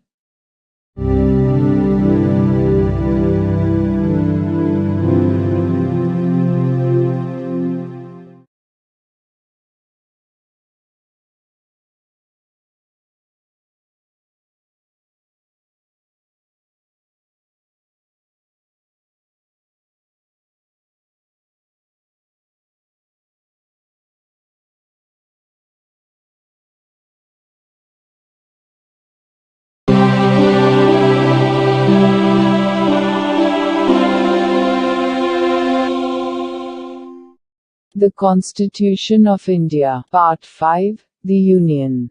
Chapter 1. The Executive. The President and Vice President. Article 66. Election of Vice President. 1. The Vice President shall be elected by the members of an electoral college, consisting of the members of both Houses of Parliament, in accordance with the system of proportional representation, by means of the single transferable vote, and the voting at such election shall be by secret ballot. 2. The Vice President shall not be a member of either House of Parliament or of a House of the Legislature of any state. And, if a member of either House of Parliament, or of a House of the Legislature of any state be elected Vice President, he shall be deemed to have vacated his seat in that House, on the date on which he enters upon his office, as Vice President. 3. No person shall be eligible for election as Vice President, unless he is a citizen of India. B. Has completed the age of 35 years, and C. Is qualified for election, as a member of the Council of States. 4. A person shall not be eligible for election as Vice President, if he holds any office of profit, under the Government of India, or the Government of any state, or under any local, or other authority, subject to the control of any of the said governments. Explanation. For the purposes of this article, a person shall not be deemed to hold any office of profit, by reason only that he is the President or Vice President of the Union, or the Governor of any state, or is a minister either for the Union, or for any state.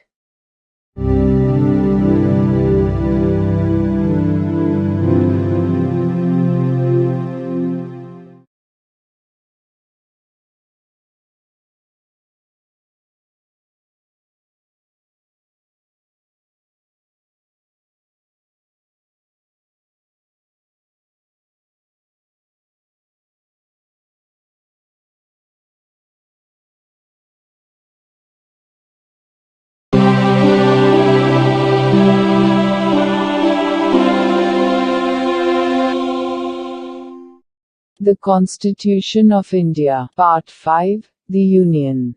Chapter 1. The Executive. The President and Vice President. Article 67. Term of office of Vice President. The Vice President shall hold office for a term of 5 years, from the date on which he enters upon his office. Provided that a. A Vice President may, by writing under his hand addressed to the President, resign his office. b. A Vice President may be removed from his office by a resolution of the Council of States, passed by a majority of all the then members of the Council, and agreed to by the House of the People. But no resolution for the purpose of this clause shall be moved, unless at least 14 days' notice has been given of the intention to move the resolution. c. A Vice President shall, notwithstanding the expiration of his term, continue to hold office until his successor enters upon his office.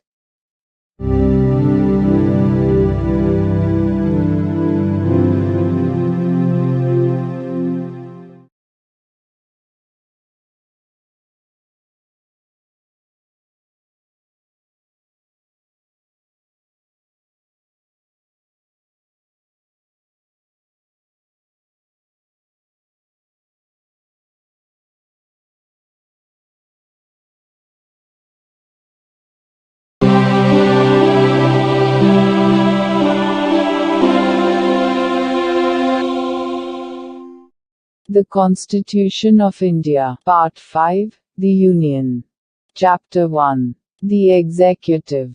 The President and Vice President. Article 68. Time of holding election to fill vacancy in the office of Vice President. And the term of office of person elected to fill casual vacancy. 1.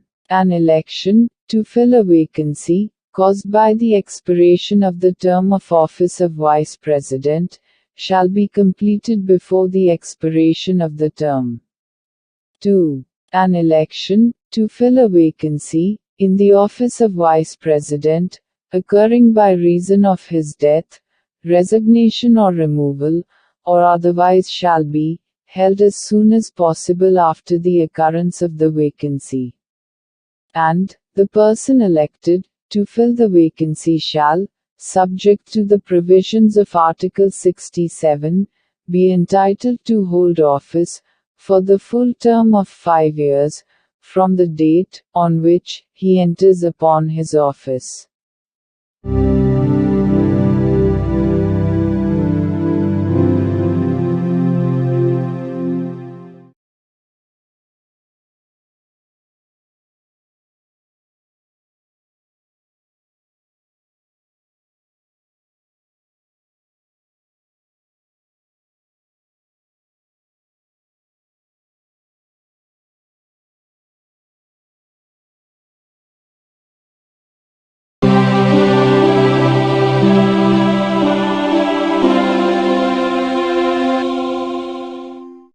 The Constitution of India. Part 5. The Union.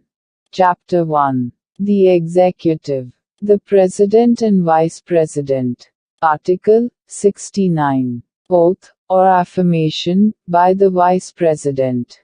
Every Vice President shall, before entering upon his office, make and subscribe before the President, or some person appointed in that behalf, by him, an oath or affirmation, in the following form, that is to say, I, A.B., do swear in the name of God, that I will bear true faith and solemnly affirm allegiance to the Constitution of India, as by law established, and that I will faithfully discharge the duty upon which I am about to enter.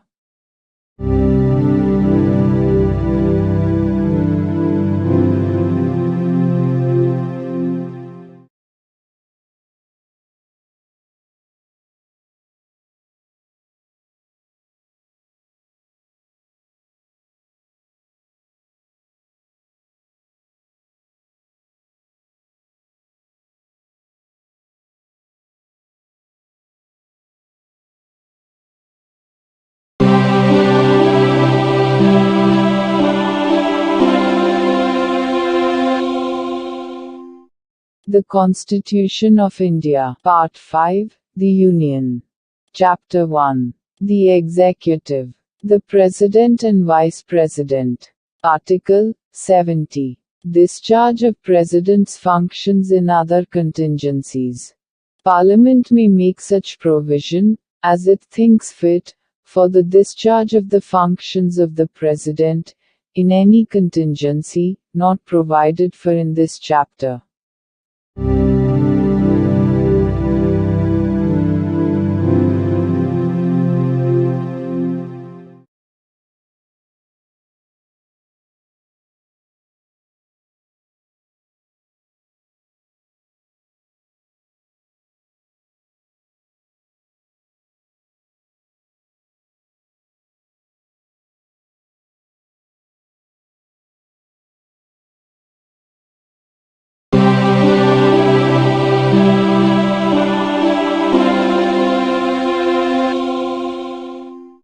The Constitution of India. Part 5. The Union.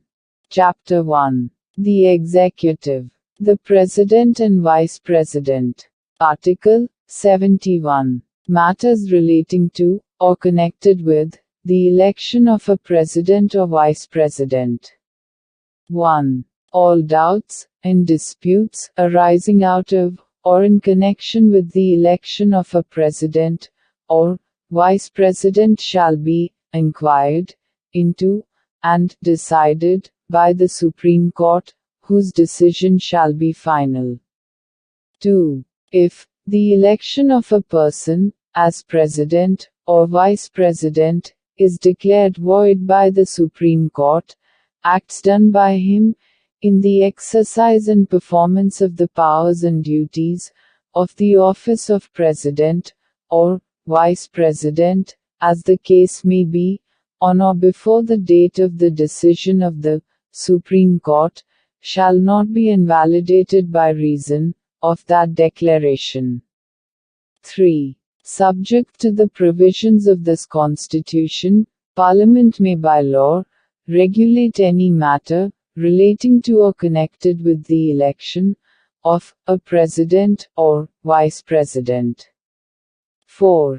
The election of a person, as President or Vice President, shall not be called in question, on the ground of the existence of any vacancy, for whatever reason among the members of the Electoral College electing him.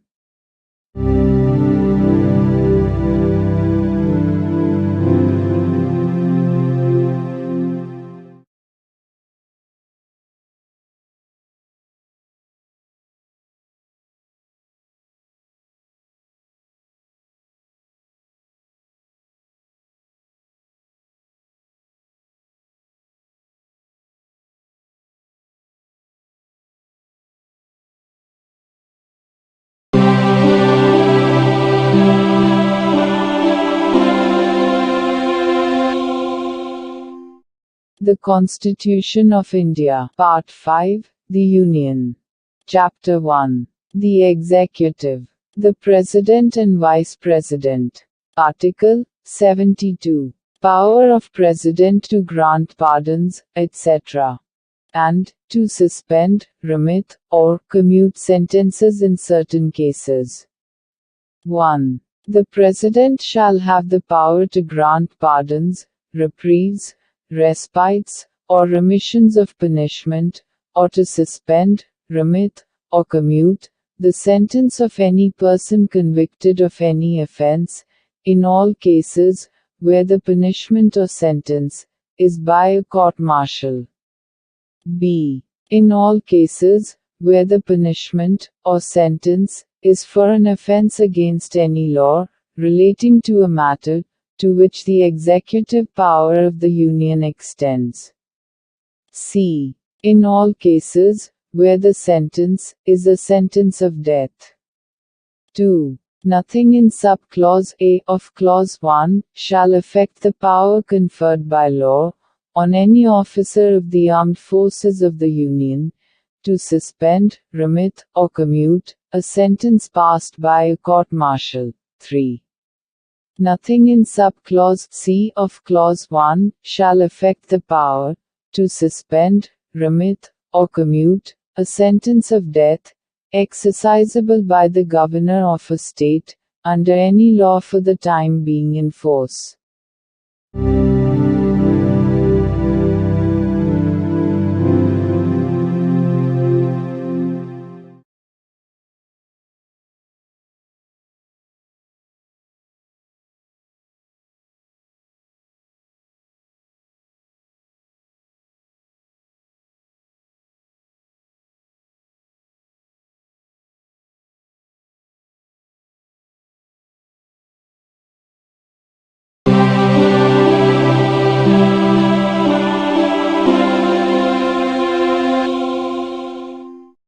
The Constitution of India. Part 5. The Union. Chapter 1. The Executive. The President and Vice President. Article 73. Extent of executive power of the Union. 1. Subject to the provisions of this Constitution, the executive power of the Union shall extend to the matters with respect to which Parliament has power to make laws, and b. to the exercise of such rights, authority, and jurisdiction, as are exercisable by the Government of India, by virtue of any treaty or agreement, provided that the executive power referred to in subclause A shall not, save as expressly provided in this Constitution, or in any law made by Parliament, extend, in any state to matters with respect to which the legislature of the state has also power to make laws. 2. Until otherwise provided by Parliament, a state and any officer or authority of a state may, notwithstanding anything in this article, continue to exercise in matters with respect to which Parliament has power to make laws for that state such executive power or functions, as the state or officer, or authority thereof, could exercise immediately before the commencement of this Constitution.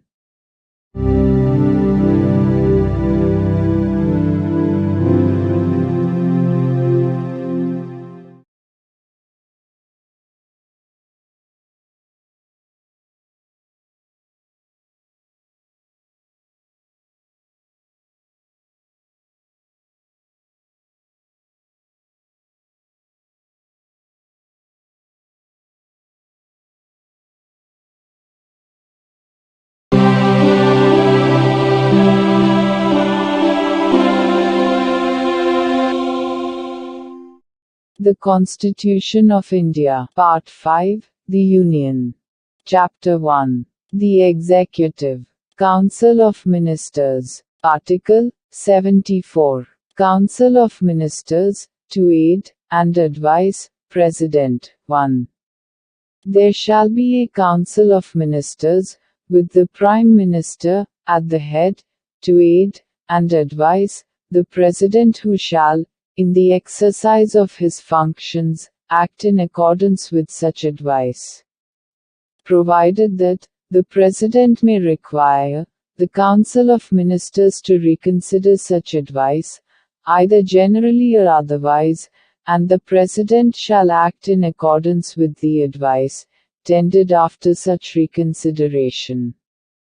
2. The question whether any, and if so what, advice was tendered by ministers to the President shall not be inquired into in any court.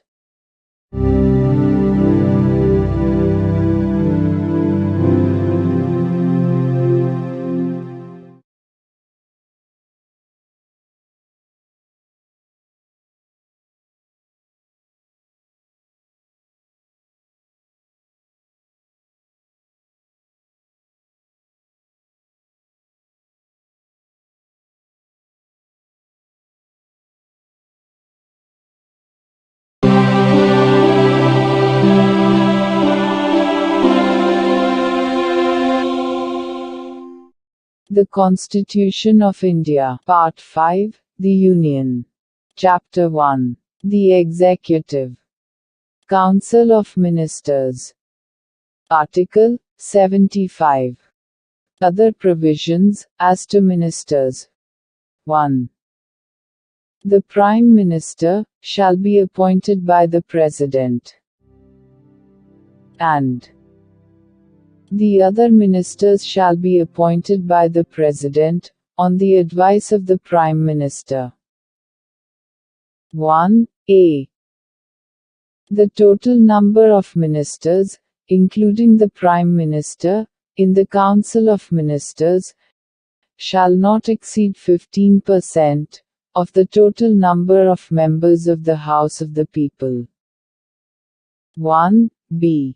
A member of either House of Parliament, belonging to any political party, who is disqualified for being a member of that House, under paragraph 2 of the 10th schedule, shall also be disqualified to be appointed as a minister under clause 1. For duration of the period commencing from the date of his disqualification, till the date on which the term of his office as such member would expire.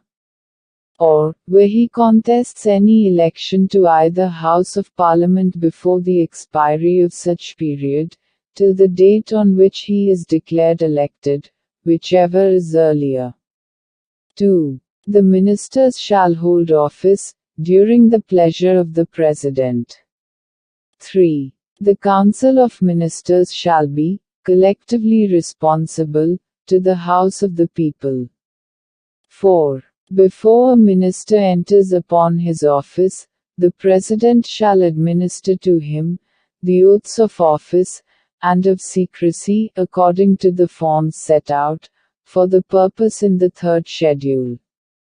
5. A minister, who, for any period of 6 consecutive months, is not a member of either House of Parliament, shall at the expiration of that period, cease to be a minister. 6. The salaries and allowances of ministers shall be such as Parliament may from time to time by law determine, and, until Parliament so determines, shall be as specified in the 2nd schedule.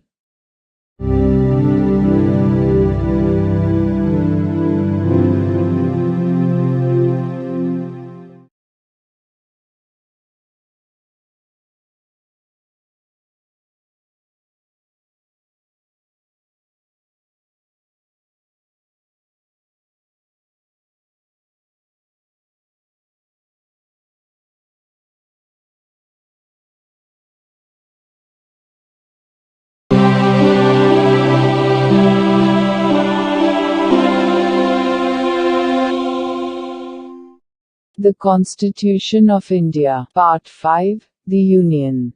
Chapter 1. The Executive. Article 76. Attorney General for India. 1. The President shall appoint a person who is qualified to be appointed a judge of the Supreme Court to be Attorney General for India. 2. It shall be the duty of the Attorney General to give advice to the Government of India upon such legal matters, and to perform such other duties of a legal character as may from time to time be referred or assigned to him by the President, and to discharge the functions conferred on him by or under this Constitution or any other law for the time being in force. 3. In the performance of his duties, the Attorney General shall have right of audience in all courts in the territory of India. 4. The Attorney General shall hold office during the pleasure of the President, and shall receive such remuneration as the President may determine.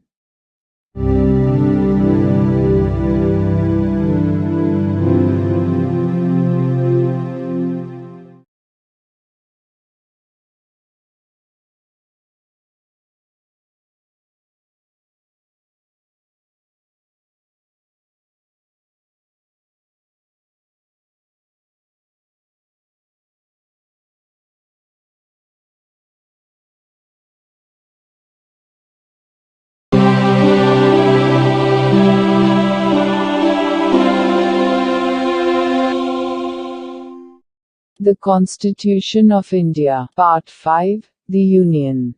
Chapter 1. The Executive. Conduct of Government Business. Article 77. Conduct of Business of the Government of India. 1. All executive action of the Government of India shall be expressed to be taken in the name of the President. 2. Orders, and other instruments, made, and executed, in the name of the President, shall be authenticated in such manner, as may be specified in rules to be made by the President. And, the validity of an order, or instrument, which is so authenticated, shall not be called in question, on the ground that it is not an order, or instrument made or executed, by the President. 3. The President shall make rules for the more convenient transaction of the business of the Government of India, and for the allocation among ministers of the said business.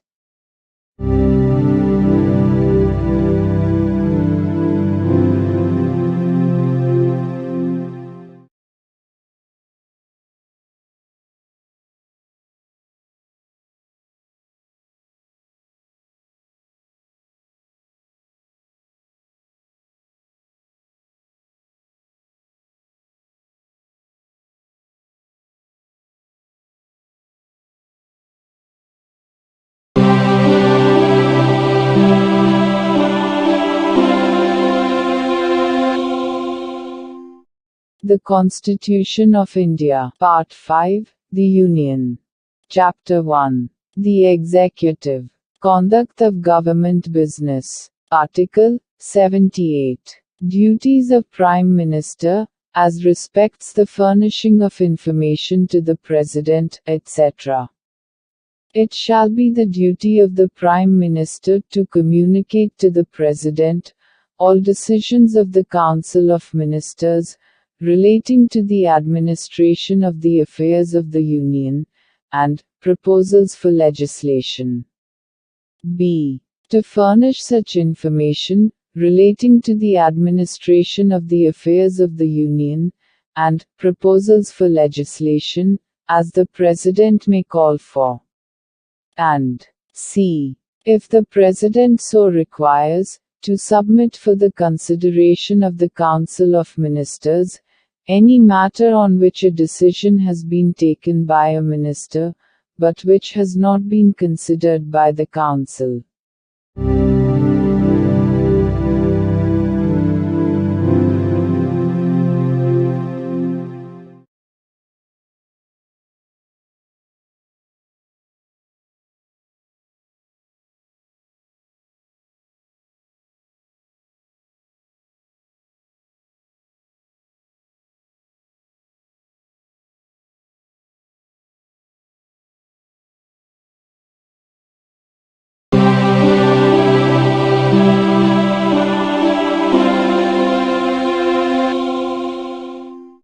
The Constitution of India. Part 5. The Union. Chapter 2. Parliament. General. Article 79. Constitution of Parliament. There shall be a Parliament for the Union, which shall consist of the President, and 2 houses, to be known respectively as the Council of States, and the House of the People.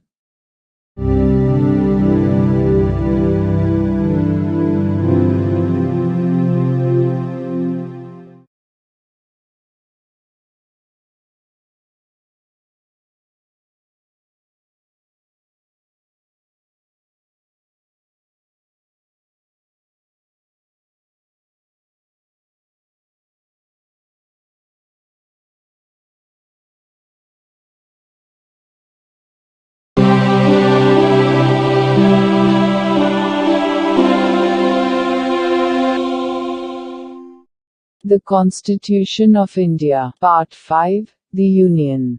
Chapter 2. Parliament. General. Article 80. Composition of the Council of States.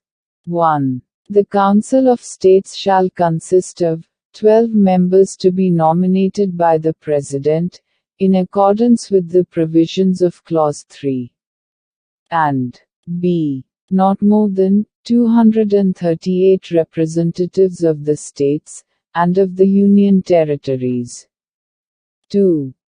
The allocation of seats, in the Council of States, to be filled by representatives of the states and of the Union territories, shall be in accordance with the provisions in that behalf contained in the fourth schedule. 3.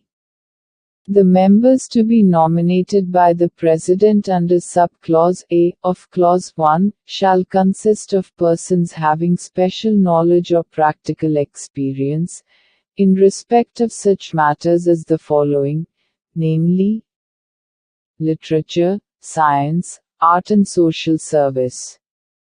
4. The representatives of each state, in the Council of States, shall be elected, by the elected members of the Legislative Assembly of the state, in accordance with the system of proportional representation, by means of the single transferable vote.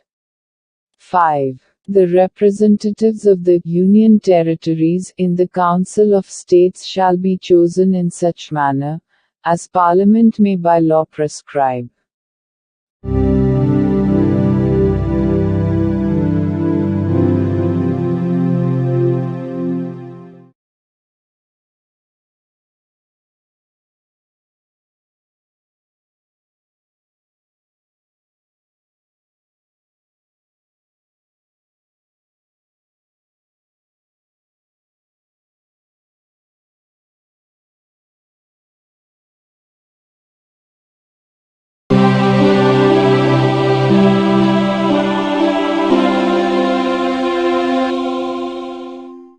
The Constitution of India. Part 5, The Union. Chapter 2. Parliament. General. Article 81. Composition of the House of the People. 1. Subject to the provisions of Article 331, the House of the People shall consist of a. Not more than 530 members chosen by direct election, from territorial constituencies in the states. And b. Not more than 20 members to represent the Union territories, chosen in such manner, as Parliament may by law provide. 2. For the purposes of Subclause A of Clause 1. There shall be allotted to each state, a number of seats in the House of the People, in such manner, that the ratio between that number, and, the population of the state is, so far as practicable, the same for all states. And, b. Each state, shall be divided into territorial constituencies, in such manner, that the ratio between the population of each constituency, and, the number of seats allotted to it is, so far as practicable, the same throughout the state. Provided that, the provisions of Subclause A of this clause, shall not be applicable, for the purpose of allotment of seats, in the House of the People, to any state, so long as the population of that state does not exceed 6 millions.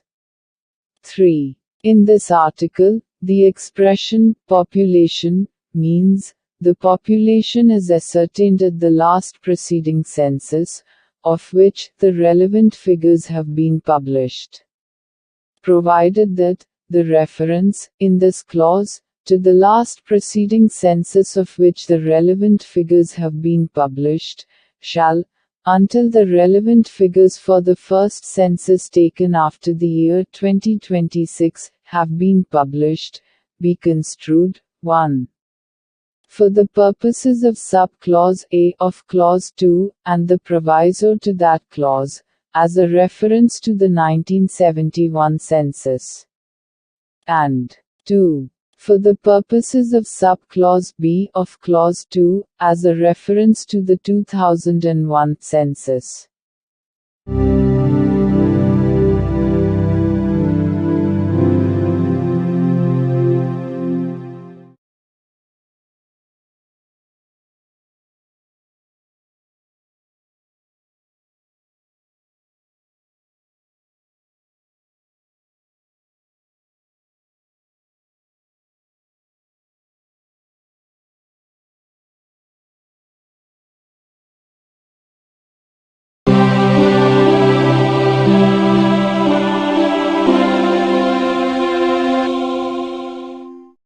The Constitution of India. Part 5, The Union. Chapter 2, Parliament. General. Article 82. Readjustment after each census. Upon the completion of each census, the allocation of seats in the House of the People to the states, and the division of each state into territorial constituencies, shall be readjusted by such authority, and in such manner as Parliament may by law determine, provided that such readjustment shall not affect representation in the House of the People until the dissolution of the then existing House. Provided further that such readjustment shall take effect from such date as the President may, by order, specify. And until such readjustment takes effect, any election to the House may be held on the basis of the territorial constituencies existing before such readjustment.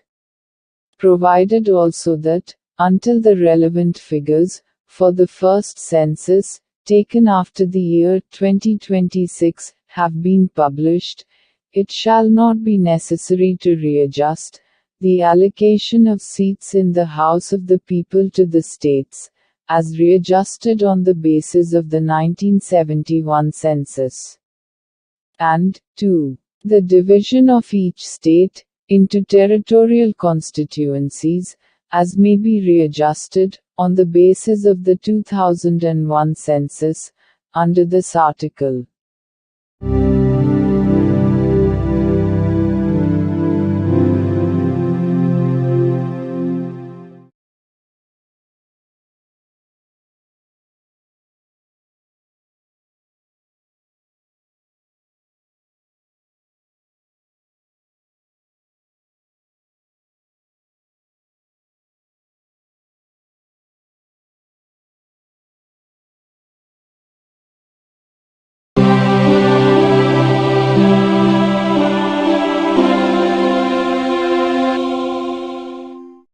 The Constitution of India. Part 5, The Union. Chapter 2, Parliament. General. Article 83. Duration of Houses of Parliament. 1. The Council of States shall not be subject to dissolution, but, as nearly as possible, 1/3 of the members thereof shall retire, as soon as may be on the expiration of every second year, in accordance with the provisions made in that behalf by Parliament, by law. 2. The House of the People, unless sooner dissolved, shall continue for 5 years from the date appointed for its first meeting, and no longer, and the expiration of the said period of 5 years shall operate as a dissolution of the House, provided that the said period may, while a proclamation of emergency is in operation, be extended by Parliament by law, for a period not exceeding 1 year at a time, and not extending in any case beyond a period of 6 months after the proclamation has ceased to operate.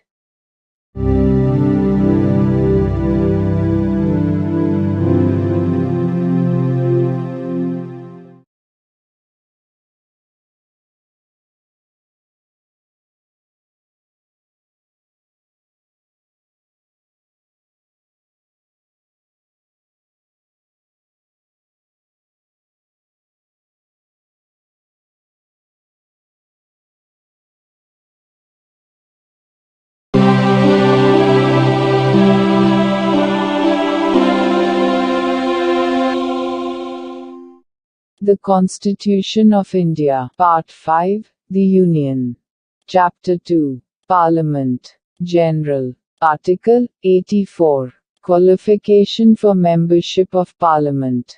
A person shall not be qualified to be chosen to fill a seat in Parliament, unless he is a citizen of India, and makes and subscribes, before some person, authorized in that behalf by the Election Commission, an oath or affirmation according to the form set out for the purpose, in the third schedule.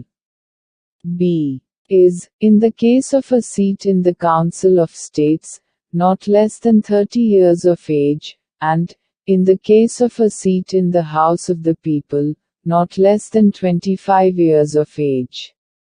And, C. Possesses such other qualifications, as may be prescribed, in that behalf, by or under, any law made by Parliament.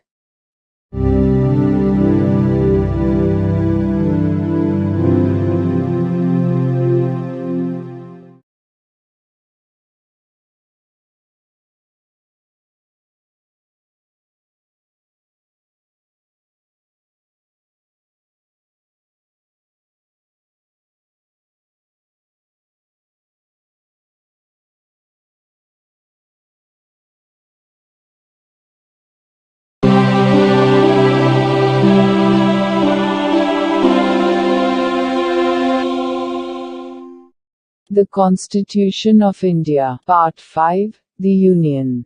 Chapter 2. Parliament. General. Article 85. Sessions of Parliament, Prorogation, and Dissolution.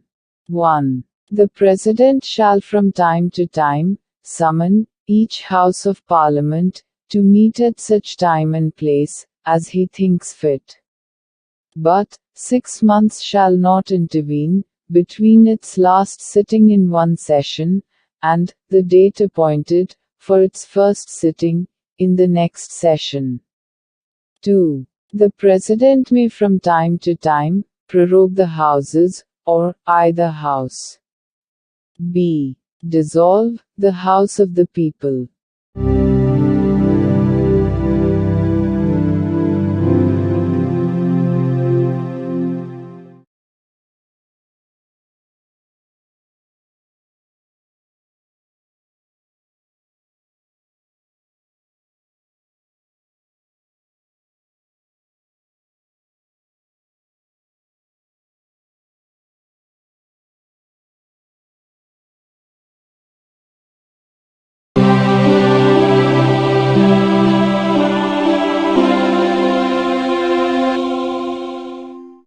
The Constitution of India. Part 5, The Union.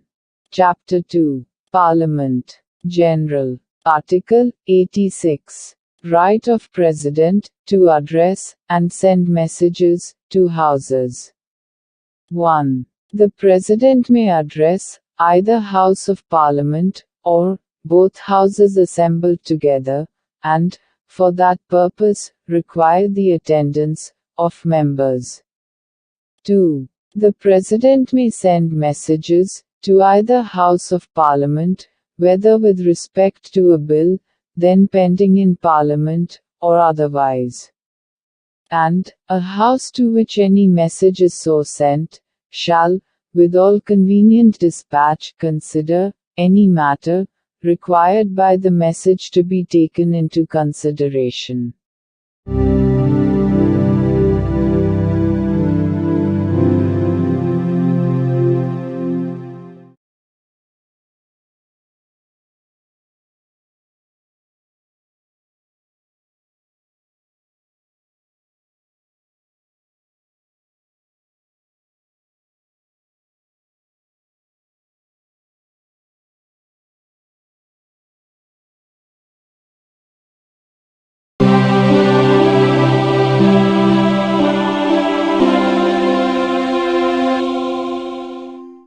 The Constitution of India. Part 5, The Union.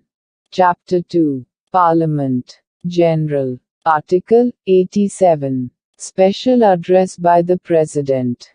1. At the commencement of the first session after each general election, to the House of the People, and, at the commencement of the first session of each year, the President shall address, both Houses of Parliament assembled together, and inform Parliament of the causes of its summons.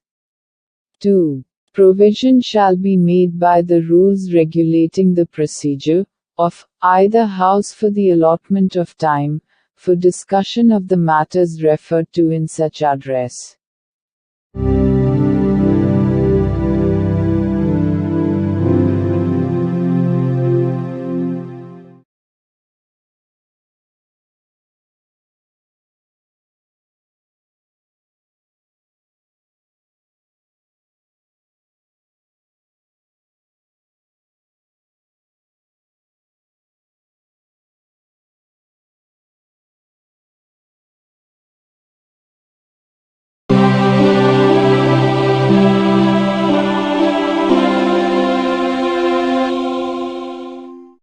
The Constitution of India. Part 5, The Union. Chapter 2, Parliament. General. Article 88. Rights of Ministers, and Attorney General. As respects Houses. Every Minister and the Attorney General of India shall have the right to speak in, and otherwise to take part in the proceedings of, either House, any joint sitting of the Houses, and any committee of Parliament, of which he may be named a member. But shall not by virtue of this article be entitled to vote.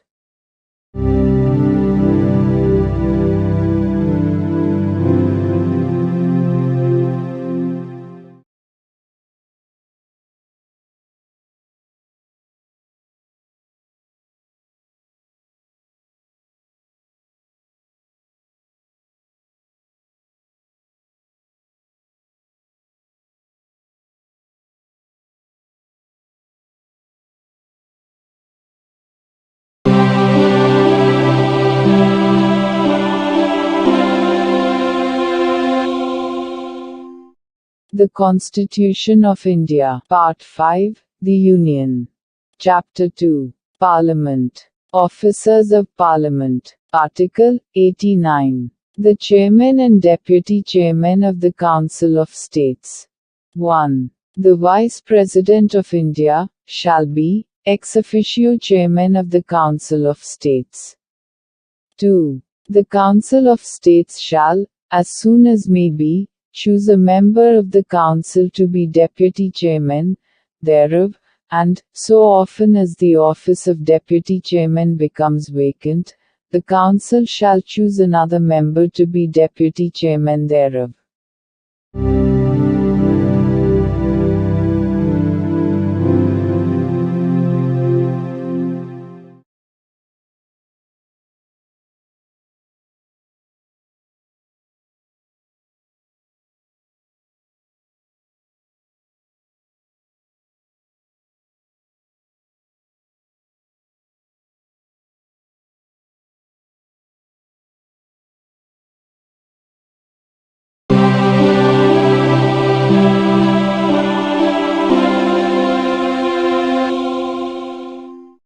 The Constitution of India. Part 5, The Union.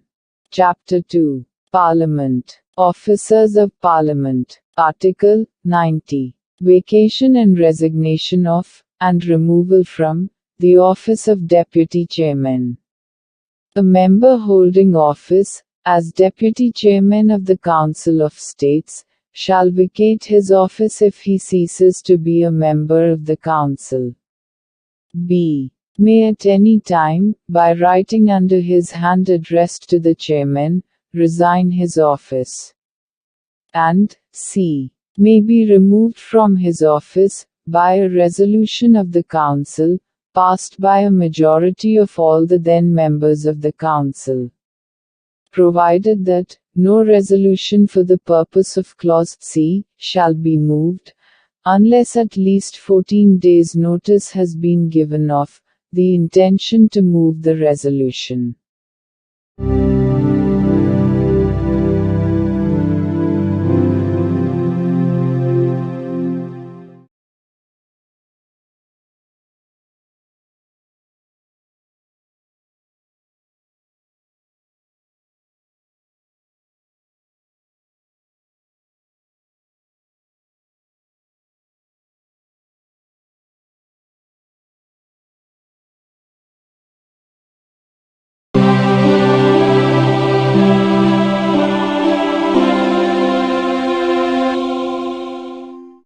The Constitution of India. Part 5, The Union.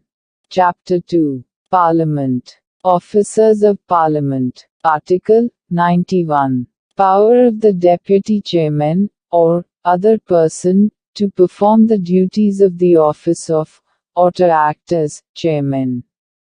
1. While the office of Chairman is vacant, or during any period when the Vice President is acting as, or discharging the functions of President, the duties of the office shall be performed by the Deputy Chairman. or, if the office of Deputy Chairman is also vacant, by such member of the Council of States as the President may appoint for the purpose. 2.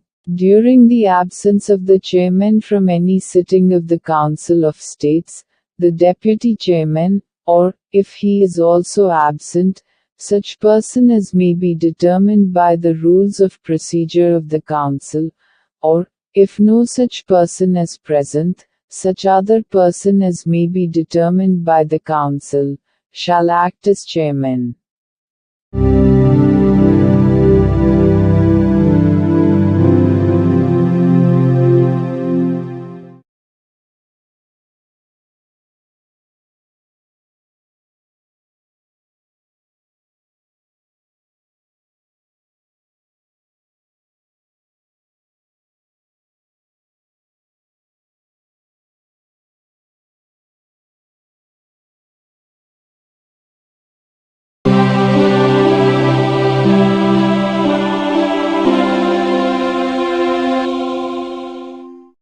The Constitution of India. Part 5. The Union.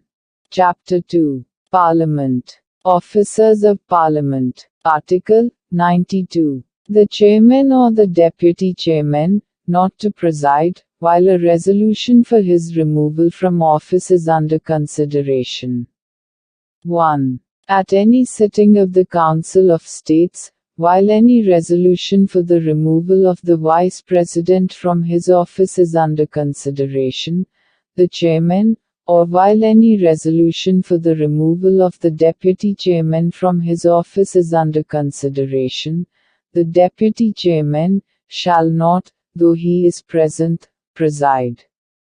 And, the provisions of Clause 2 of Article 91 shall apply in relation to every such sitting, as they apply in relation to a sitting from which the Chairman, or, as the case may be, the Deputy Chairman, is absent.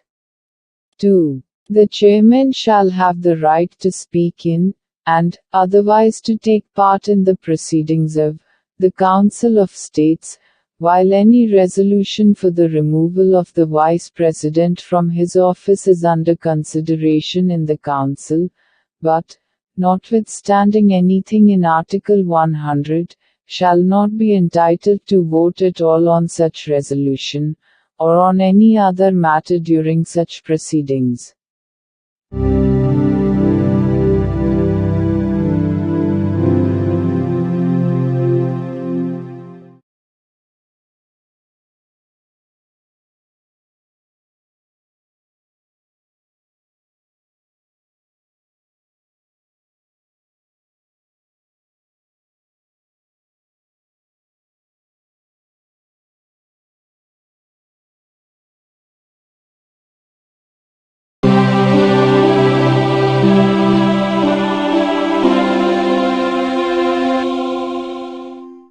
The Constitution of India. Part 5. The Union.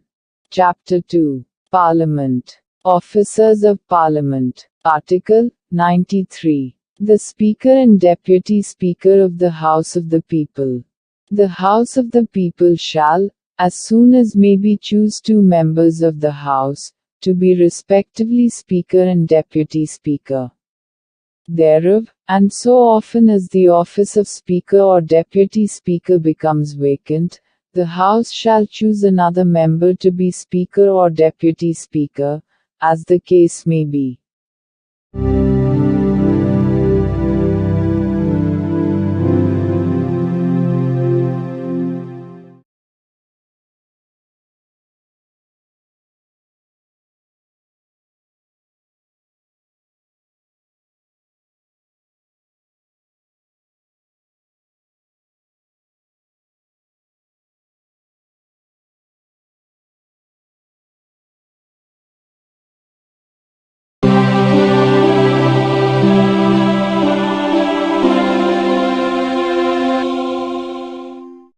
The Constitution of India. Part 5. The Union. Chapter 2. Parliament. Officers of Parliament. Article 94. Vacation and resignation of, and removal from the offices of Speaker and Deputy Speaker. A member holding office as Speaker, or Deputy Speaker of the House of the People, shall vacate his office if he ceases to be a member of the House of the People. B. May at any time, by writing under his hand addressed, if such member is the Speaker, to the Deputy Speaker, and, if such member is the Deputy Speaker, to the Speaker, resign his office, and, c. may be removed from his office by a resolution of the House of the People, passed by a majority of all the then members of the House, provided that no resolution for the purpose of clause c shall be moved, unless at least 14 days' notice has been given of the intention to move the resolution. Provided further that, whenever the House of the People is dissolved, the Speaker shall not vacate his office until immediately before the first meeting of the House of the People, after the dissolution.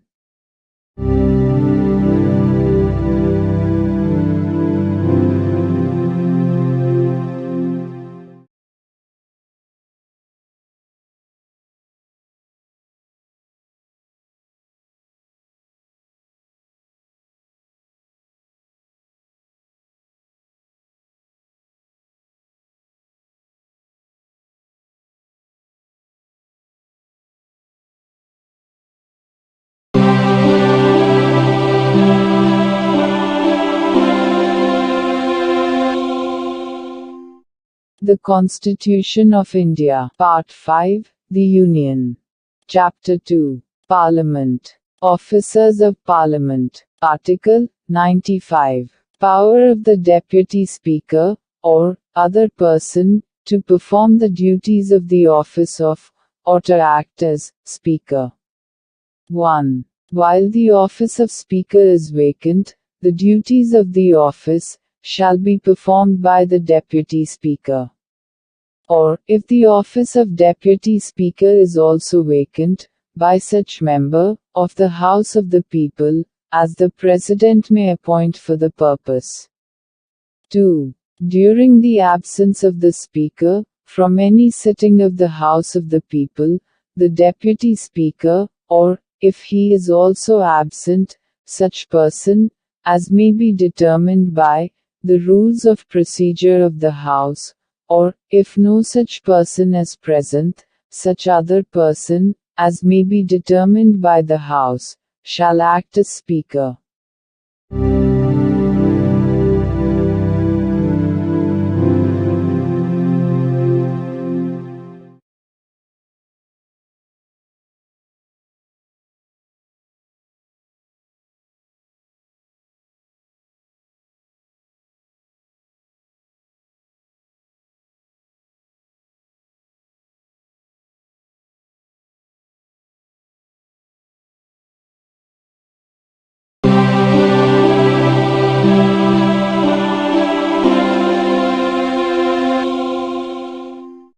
The Constitution of India. Part 5, The Union. Chapter 2. Parliament. Officers of Parliament. Article 96. The Speaker or the Deputy Speaker, not to preside, while a resolution for his removal from office is under consideration. 1. At any sitting of the House of the People, while any resolution for the removal of the Speaker from his office is under consideration, the Speaker, or while any resolution for the removal of the Deputy Speaker from his office is under consideration, the Deputy Speaker shall not, though he is present, preside. And the provisions of Clause 2 of Article 95 shall apply, in relation to every such sitting, as they apply in relation to a sitting from which the Speaker, or, as the case may be, the Deputy Speaker, is absent. 2. The Speaker shall have the right to speak in, and otherwise to take part in, the proceedings of the House of the People, while any resolution for his removal from office is under consideration in the House, and shall, notwithstanding anything in Article 100, be entitled to vote, only in the first instance, on such resolution, or on any other matter during such proceedings, but not, in the case of an equality of votes.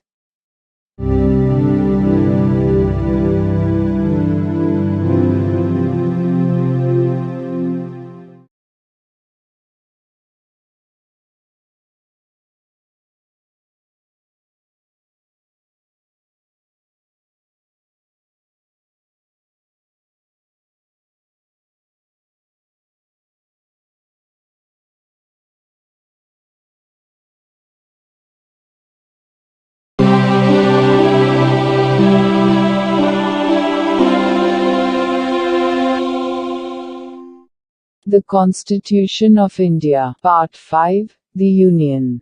Chapter 2. Parliament. Officers of Parliament. Article 97. Salaries and allowances of the Chairman, and Deputy Chairman, and the Speaker, and Deputy Speaker. There shall be paid to the Chairman, and the Deputy Chairman, of the Council of States, and to the Speaker, and the Deputy Speaker of the House of the People, such salaries and allowances, as may be respectively fixed by Parliament by law. And, until provision in that behalf is so made, such salaries and allowances as is specified in the second schedule.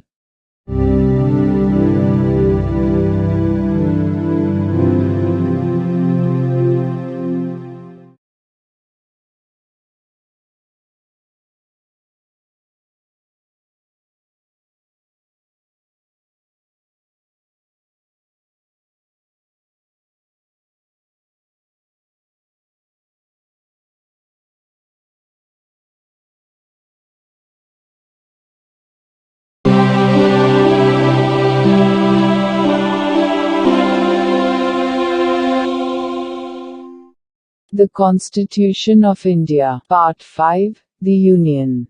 Chapter 2. Parliament. Officers of Parliament. Article 98. Secretariat of Parliament. 1. Each House of Parliament shall have a separate secretarial staff, provided that nothing in this clause shall be construed as preventing the creation of posts common to both Houses of Parliament.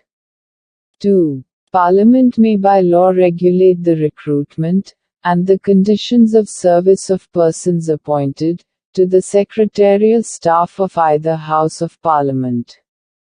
3. Until provision is made by Parliament under Clause 2.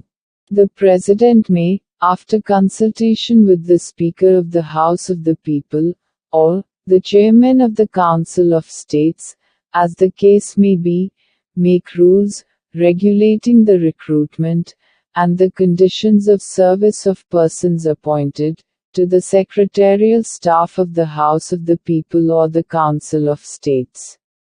And any rules so made, shall have effect, subject to the provisions of any law made under the said clause.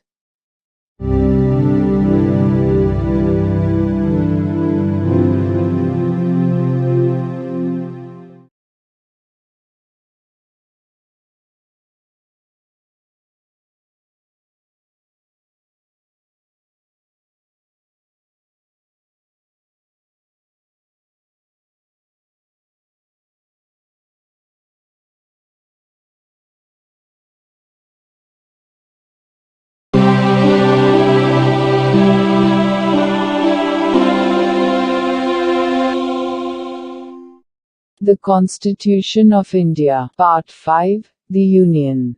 Chapter 2. Parliament. Conduct of Business. Article 99. Oath or affirmation by members.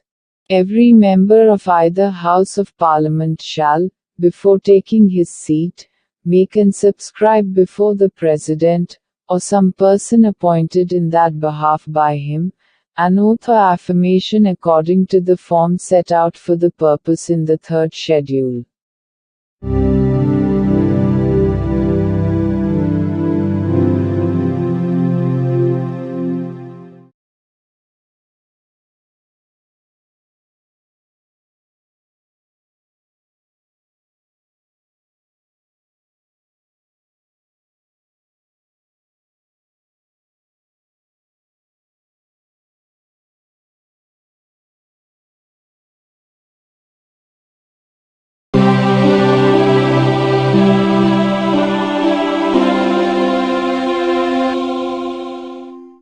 The Constitution of India. Part 5. The Union.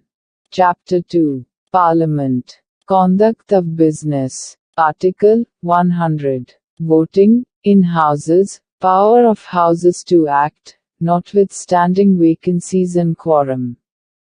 1. Save as otherwise provided in this Constitution, all questions at any sitting of either House, or joint sitting of the Houses, shall be determined by a majority of votes, of the members present and voting, other than the Speaker or person acting as Chairman or Speaker.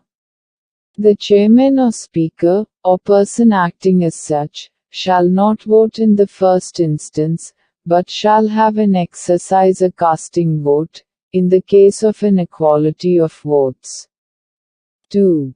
Either House of Parliament shall have power to act, notwithstanding any vacancy in the membership thereof, and any proceedings in Parliament shall be valid, notwithstanding that it is discovered subsequently, that some person who was not entitled so to do, sat or voted, or otherwise took part in the proceedings. 3. Until Parliament by law otherwise provides, the quorum to constitute a meeting, of either House of Parliament shall be 1/10 of the total number of members of the House. 4.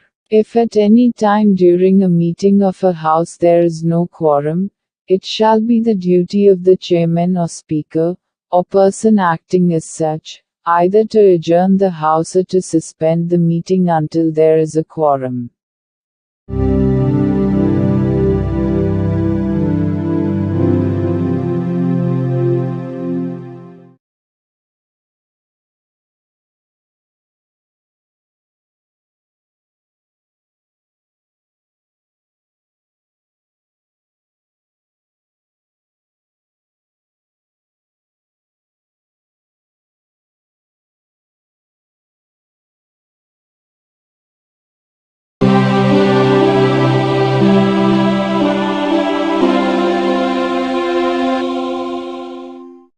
The Constitution of India. Part 5. The Union. Chapter 2. Parliament. Disqualifications of members. Article 101. Vacation of seats. 1. No person shall be a member of both Houses of Parliament. And, provision shall be made by Parliament, by law, for the vacation by a person, who is chosen a member of both Houses of his seat, in one House, or the other. 2. No person shall be a member both of Parliament and of a House of the Legislature of a state. And, if a person is chosen a member both of Parliament and of a House of the Legislature of a state, then, at the expiration of such period as may be specified in rules made by the President, that person's seat in Parliament shall become vacant, unless he has previously resigned his seat in the legislature of the state. 3. If a member of either House of Parliament becomes subject to any of the disqualifications mentioned in Clause 1 or Clause 2, of Article 102, or resigns his seat, by writing under his hand addressed to the Chairman or the Speaker, as the case may be, and his resignation is accepted by the Chairman or the Speaker, as the case may be, his seat shall thereupon become vacant. provided that, in the case of any resignation referred to in subclause B, if, from information received or otherwise, and, after making such inquiry, as he thinks fit, the chairman or the speaker, as the case may be, is satisfied that such resignation is not voluntary or genuine, he shall not accept such resignation. 4. If for a period of 60 days, a member, of either House of Parliament, is, without permission of the House, absent from all meetings thereof, the House may declare his seat vacant. Provided that, in computing the said period of 60 days, no account shall be taken, of any period, during which, the House is prorogued, or, is adjourned for more than 4 consecutive days.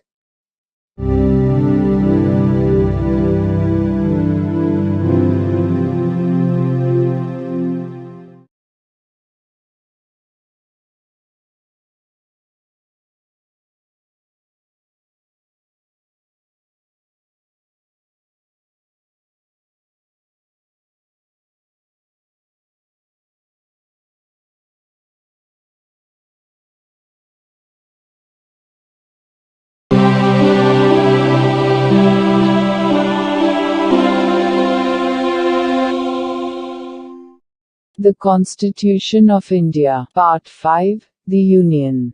Chapter 2. Parliament. Disqualifications of members. Article 102. Disqualifications for membership. 1. A person shall be disqualified for being chosen as, and for being, a member of either House of Parliament, a. If he holds any office of profit under the Government of India, or the government of any state, other than an office declared by Parliament by law, not to disqualify its holder. B. If he is of unsound mind, and stands so declared by a competent court. C. If he is an undischarged insolvent. D. If he is not a citizen of India, or has voluntarily acquired the citizenship of a foreign state, or is under any acknowledgement of allegiance, or adherence to a foreign state. A. If he is so disqualified, by or under any law made by Parliament. Explanation. For the purposes of this clause, a person shall not be deemed to hold an office of profit under the Government of India or the government of any state, by reason only that he is a minister either for the Union, or for such state. 2. A person shall be disqualified for being a member of either House of Parliament, if he is so disqualified under the 10th schedule.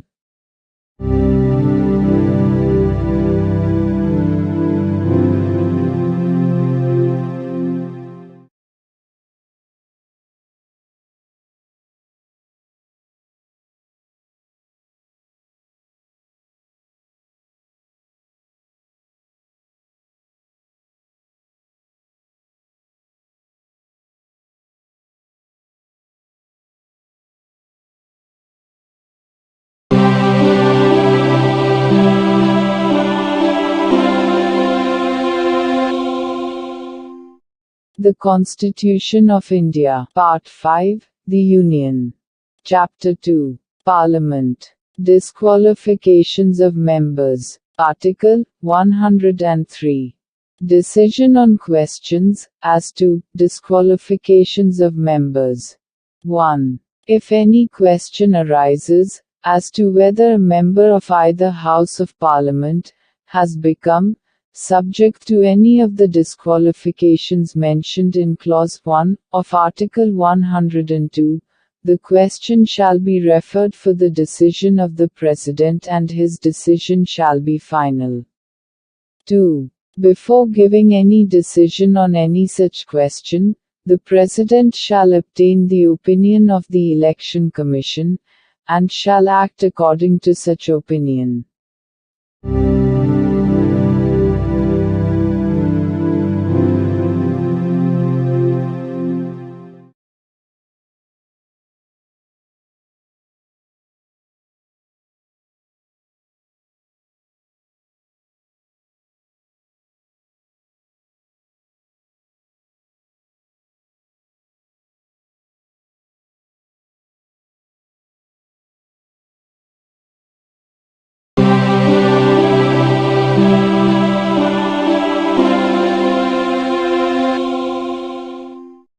The Constitution of India. Part 5, The Union. Chapter 2. Parliament. Disqualifications of members. Article 104. Penalty for sitting and voting before making oath or affirmation under Article 99, or, when not qualified, or when disqualified. If a person sits or votes as a member of either House of Parliament, before he has complied with the requirements of Article 99, or, when he knows that he is not qualified, or that he is disqualified for membership thereof, or, that he is prohibited from so doing by the provisions of any law made by Parliament, he shall be liable in respect of each day on which he so sits or votes, to a penalty of 500 rupees, to be recovered as a debt due to the Union.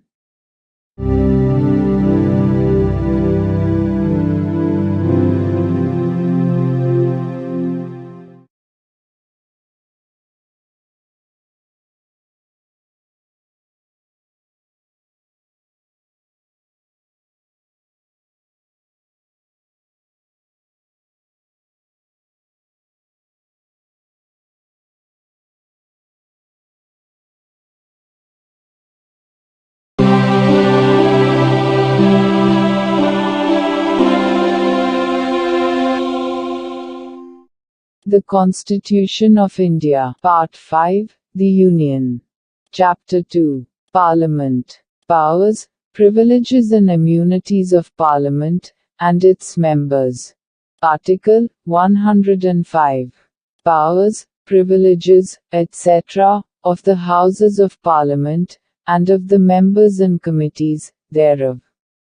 1. Subject to the provisions of this Constitution, and to the rules, and standing orders regulating the procedure of Parliament, there shall be freedom of speech in Parliament.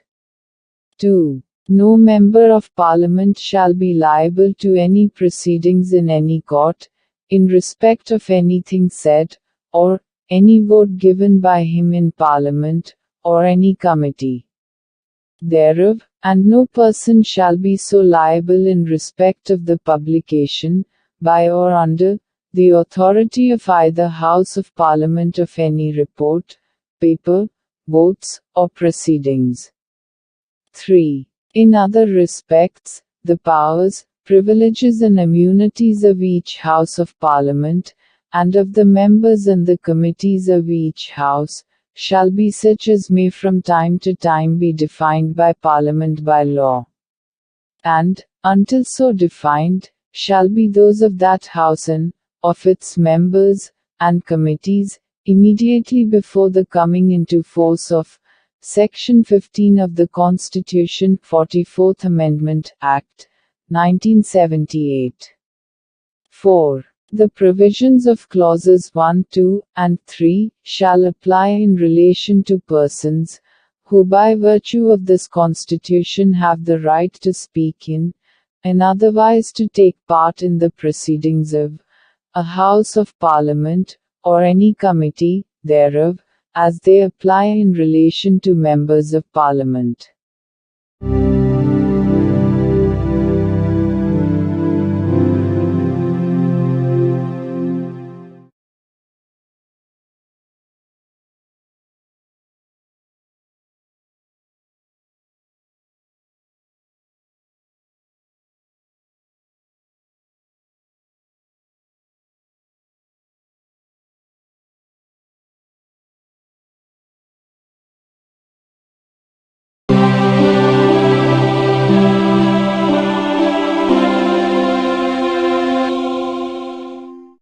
The Constitution of India. Part 5, The Union.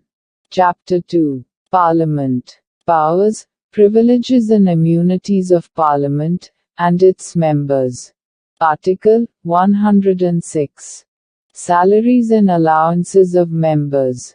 Members of either House of Parliament shall be entitled to receive such salaries and allowances as may from time to time be determined by Parliament by law.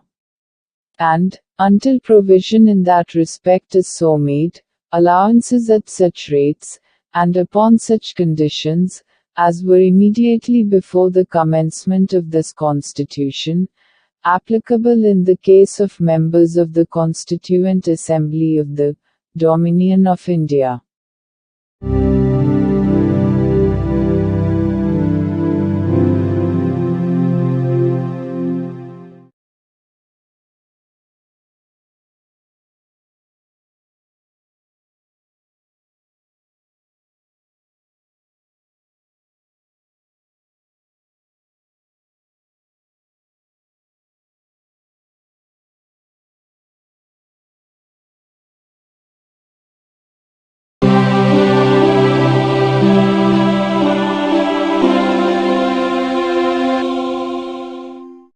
The Constitution of India. Part 5, The Union. Chapter 2, Parliament. Legislative Procedure. Article 107. Provisions as to introduction and passing of bills. 1. Subject to the provisions of Articles 109 and 117, with respect to money bills and other financial bills, a bill may originate in either House of Parliament. 2. Subject to the provisions of Articles 108 and 109, a bill shall not be deemed to have been passed by the Houses of Parliament, unless it has been agreed to by both Houses, either without amendment, or, with such amendments, only as agreed to by both Houses. 3. A bill pending in Parliament shall not lapse, by reason of the prorogation of the Houses. 4. A bill pending in the Council of States, which has not been passed by the House of the People, shall not lapse, on a dissolution of the House of the People. 5. A bill which is pending in the House of the People, or which having been passed by the House of the People is pending in the Council of States, shall, subject to the provisions of Article 108, lapse on a dissolution of the House of the People.